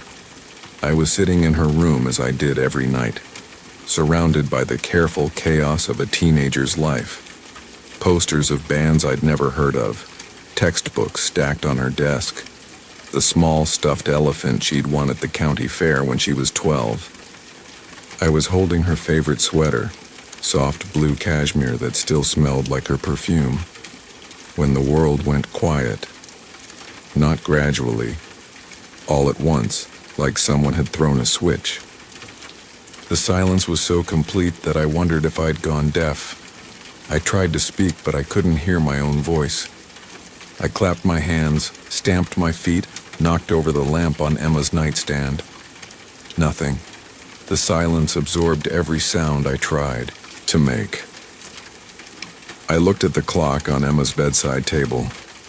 12 more a.m. exactly. For 17 minutes I sat in that profound quiet, holding my daughter's sweater, wondering if I was having some kind of breakdown. Then, at 12:17, sound returned like a wave crashing over me. The clock resumed ticking. The house settled with its familiar creaks, and I could hear the neighbor's dog barking 3 houses down. I told myself it was grief playing tricks on my mind. Sleep deprivation, the medications Dr. Chen had prescribed for my anxiety.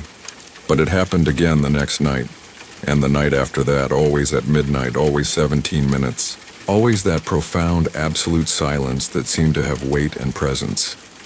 By the end of the first week, I was timing it, taking notes, trying to document what was happening to me. I bought a digital recorder, thinking I could capture evidence of the silence, but when I played back the recordings, they showed only normal ambient sound. Whatever was happening, it was happening to me alone. I started researching. Online forums about grief, articles about auditory hallucinations, medical journals about the effects of trauma on sensory perception. I found stories of widowers who heard their dead wives calling their names, mothers who swore they could hear their lost children crying. But nothing about silence, nothing about the complete absence of sound that arrived like clockwork every night. Dr. Chen suggested it was a manifestation of my trauma. The mind creates patterns to help us cope, she explained. The silence might represent your desire to shut out the world, to exist in a space where Emma's absence doesn't have to be constantly acknowledged. It sounded reasonable, professional, completely wrong.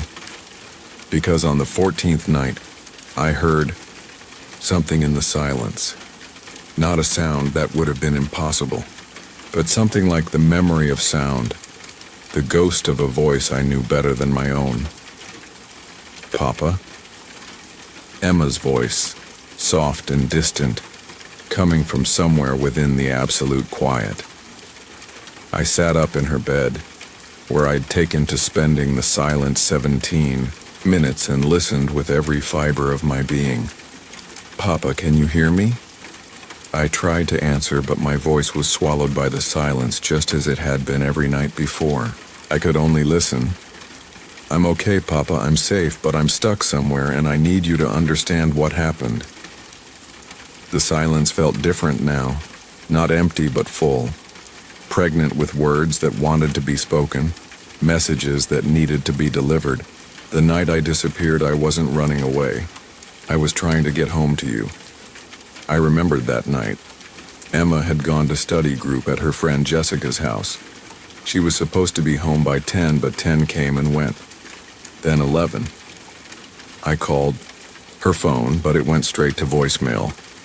By midnight, I was in my car driving to Jessica's house, but Jessica said Emma had left hours earlier, said she'd seemed upset about something but wouldn't talk about it. I was driving home from Jessica's when it happened. I saw something in the road. A little girl, maybe 6 or 7 years old, standing right in the middle of Elm Street. I swerved to avoid her and hit the tree. My blood went cold. There was no tree damage reported at the scene where Emma's car was found. No accident report filed.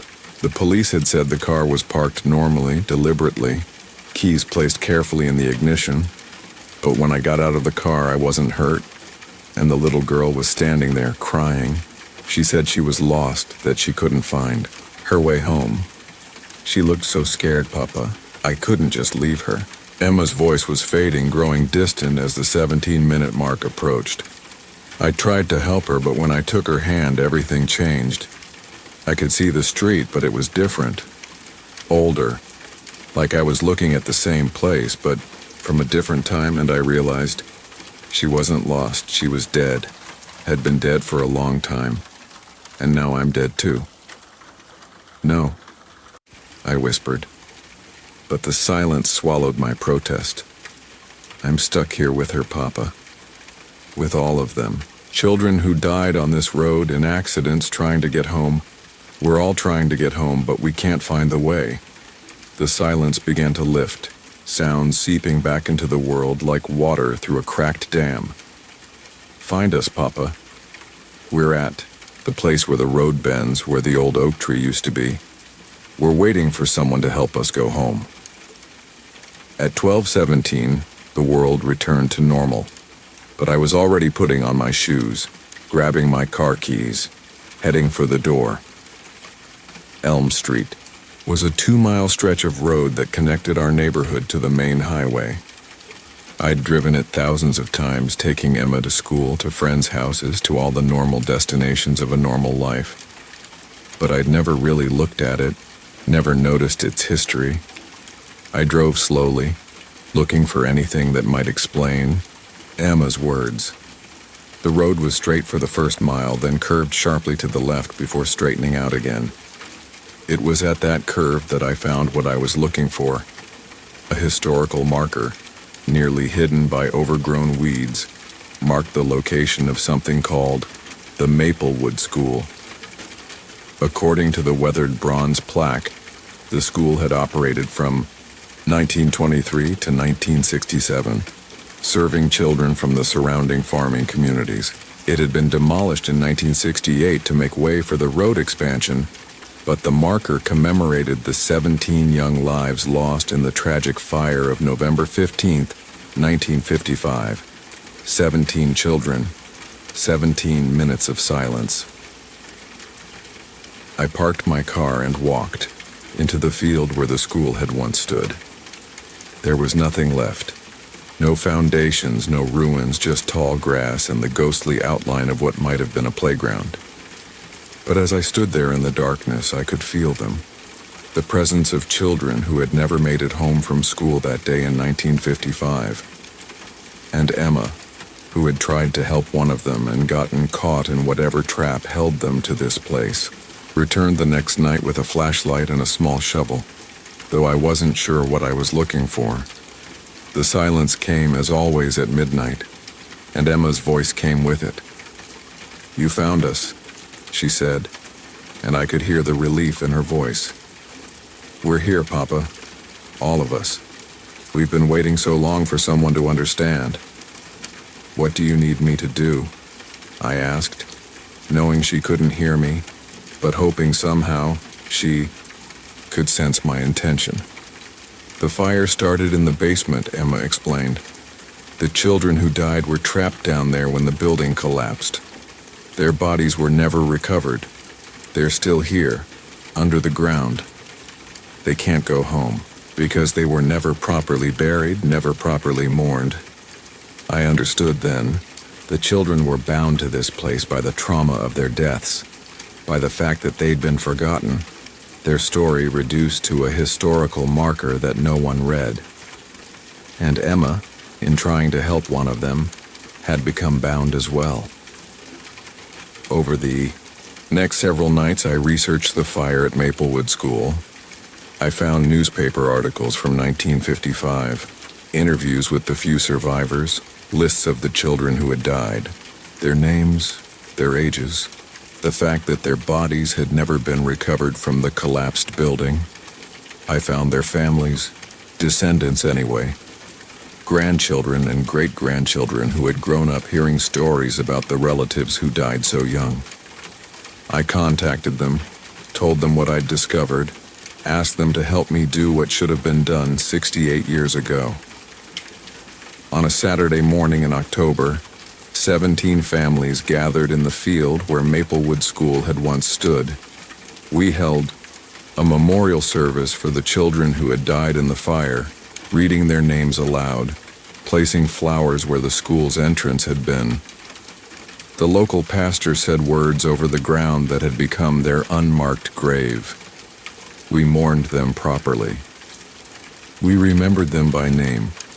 We acknowledged their short lives and their tragic deaths. That night, the silence came as always at midnight. But this time, Emma's voice was different, lighter, free of the desperate sadness that had characterized her previous messages. "Thank you, Papa," she said. "They can go home now. We all can." "Will I see you again?" I asked, knowing she couldn't hear me but needing to ask anyway. "I'll always be with you," she said, "but not like this, not stuck in this place. I can go home now too." The silence lifted for the last time at 12:17, and with it went the presence I'd felt for 3 months. Emma was gone, truly gone now, not trapped between worlds, but free to continue her journey wherever it led. I never experienced the silence again. Midnight came and went with the normal sounds of a house at night, the refrigerator humming, the clock ticking, my heart beating steadily in my chest. But I still visit the field sometimes on Saturday mornings to tend the small memorial garden that the families created there.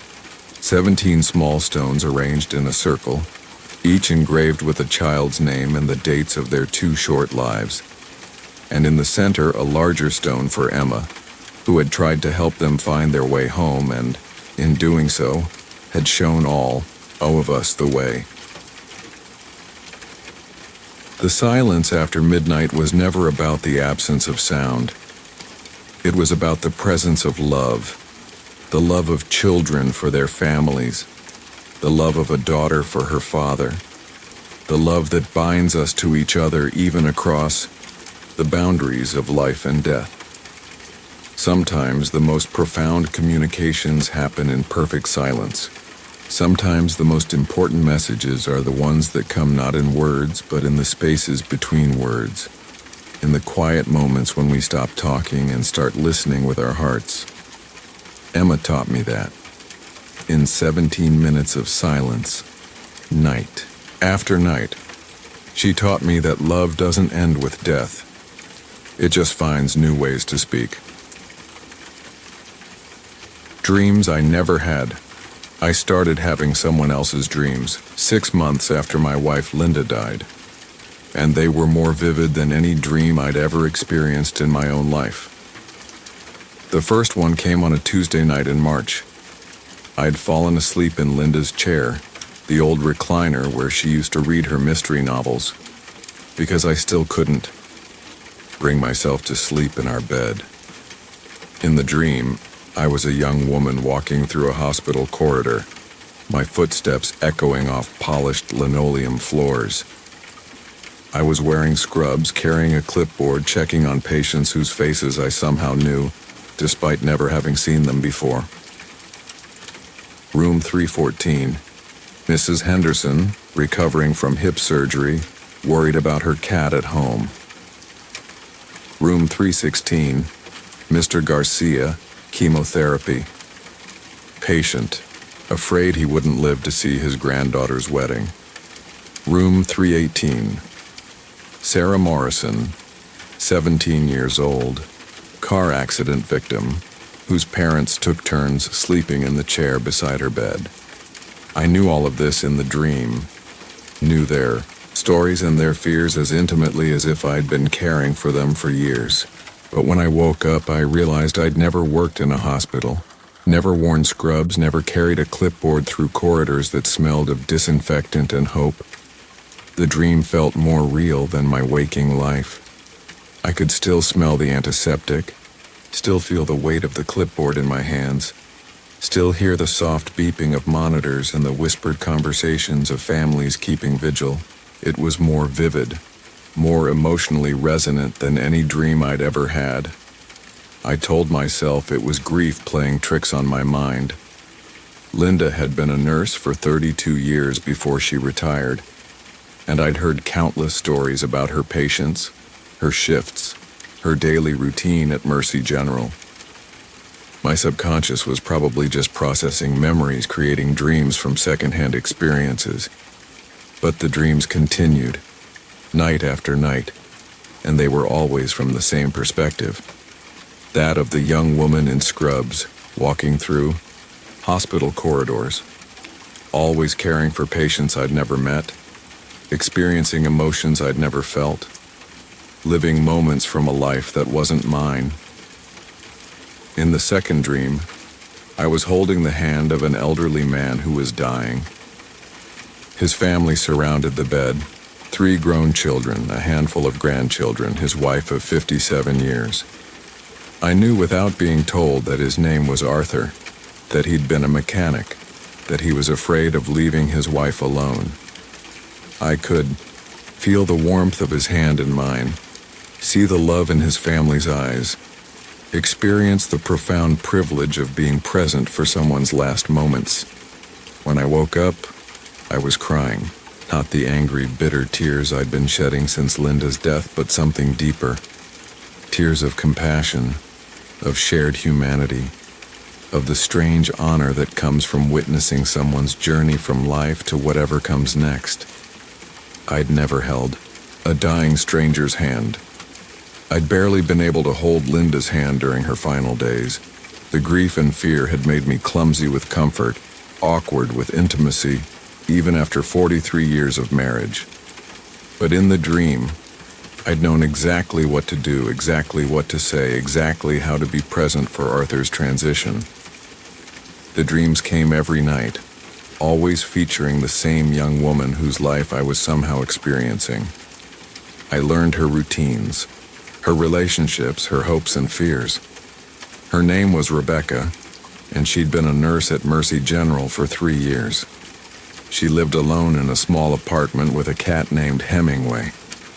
She was saving money to go back to school, maybe become a nurse practitioner.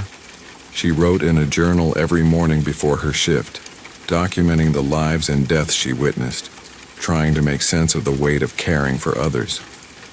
But here's what troubled me. Rebecca felt familiar in a way that went beyond the dreams. Her mannerisms, her thought patterns, even her sense of humor reminded me of someone, though I couldn't place who. It was during the seventh dream that I realized the truth. In this dream, Rebecca was sitting in the hospital cafeteria during her lunch break, writing in her journal. She was describing a patient she'd lost the week before, a woman named Linda Fletcher, 67 years old, who died of complications from pneumonia. She wrote about Linda's husband, how he'd sat by her bedside for days, how he'd seemed lost when the end finally came. She wrote about me. The husband was named Paul, Rebecca wrote in her journal, her handwriting eerily similar to Linda's. He looked like he'd forgotten how to exist without her. I wanted to tell him that she spoke about him constantly, even when the morphine made her confused about everything else. She kept asking if he was eating enough, if someone was making sure he remembered to take his blood pressure medication. Even dying, she was trying to take care of him. I woke up gasping, my heart pounding. Rebecca had been Linda's nurse during those final days at Mercy General. She was real, not a figment of my grieving imagination. Somehow, I was experiencing her dreams, her memories, her perspective on events I'd lived through from the other side. But why? And how? I drove to Mercy General the next morning, asking to speak with Rebecca Morrison from the oncology ward. The woman at the information desk checked her computer, then looked at me with sympathetic eyes. "I'm sorry," she said. "Rebecca Morrison died 3 weeks ago. Car accident. She was a wonderful nurse. Everyone here loved her." The blood drained from my face. 3 weeks ago, March 15th. A drunk driver ran a red light on Elm Street. She was coming home from her night shift. March 15th was the date I'd had my first dream about Rebecca. The night I'd dreamed of walking through hospital corridors, checking on patients, experiencing the profound intimacy of caring for strangers. I asked to speak with the charge nurse, a woman named Carol who'd worked with Rebecca for 2 years. She met me in the hospital lobby, her expression curious and slightly guarded. Rebecca was special, Carol told me after I explained who I was. She had this gift for connecting with patients and families. She could sense what people needed, even when they couldn't articulate it themselves. Your wife talked about you constantly during those last days, and Rebecca, well, she seemed to absorb that. She worried about you after Linda passed. Worried about me? She asked about you several times. Whether you had family, whether someone was checking on you. She'd lost her own father the year before, and she understood how devastating that kind of loss could be. She even asked if she could attend Linda's funeral, but she was working that day. Carol paused, studying my face. "Why are you asking about Rebecca?" I couldn't tell her about the dreams. How could I explain that I'd been experiencing the memories and emotions of a dead woman, that somehow Rebecca's consciousness had found its way into my sleeping mind? "I just wanted to thank her," I said, "for taking such good care of Linda." That night, the dream was different. Instead of experiencing Rebecca's life, I was talking to her. We were sitting in the hospital cafeteria, the same place where she'd written about Linda in her journal. "I'm sorry," she said, her voice soft and apologetic. "I didn't mean to intrude on your grief. I couldn't let go." "Let go of what?" "The worry about you, about all the families I left behind. When I died, I was thinking about Mrs. Henderson's cat and Mr. Garcia's granddaughter's wedding, and whether you were remembering to eat. I was thinking about all the people who needed care, and suddenly I couldn't move on because I hadn't finished taking care of them." I looked at her, really looked at her for the first time. She was young, maybe 28 or 30, with kind eyes and gentle hands. She looked like Linda had at that age, I realized. The same compassionate strength, the same selfless concern for others. I've been sharing my dreams with you, Rebecca continued, because I need you to understand something. Linda didn't just talk about you during those last days. She was worried about you, worried that you wouldn't know how to take care of yourself, that you'd forget to eat, that you'd isolate yourself from everyone who cares about you. She was right to worry, but that's not what she wanted for you. She wanted you to live. Really, live, not just exist. She talked about the trip to Ireland you'd planned for your retirement, the garden you wanted to plant together, the grandchildren you hoped to have someday. She wanted all of that for you, even if she couldn't be there to share it. Rebecca reached across the table and took my hand. Her touch felt warm, real, more substantial than any dream contact should have been. I've been showing you my memories because I need you to see how much love exists in the world. Every day, in that hospital, I witnessed the most profound acts of love. Families caring for each other, strangers offering comfort, people choosing to hope even in the face of impossible odds. Linda was part of that love. What do you mean, awakens? It shows truth, like she always said. But not just any truth. It shows the truth of what you could become, what you're becoming, the paths your life is taking that you can't see yet. I was quiet for a long moment, processing this.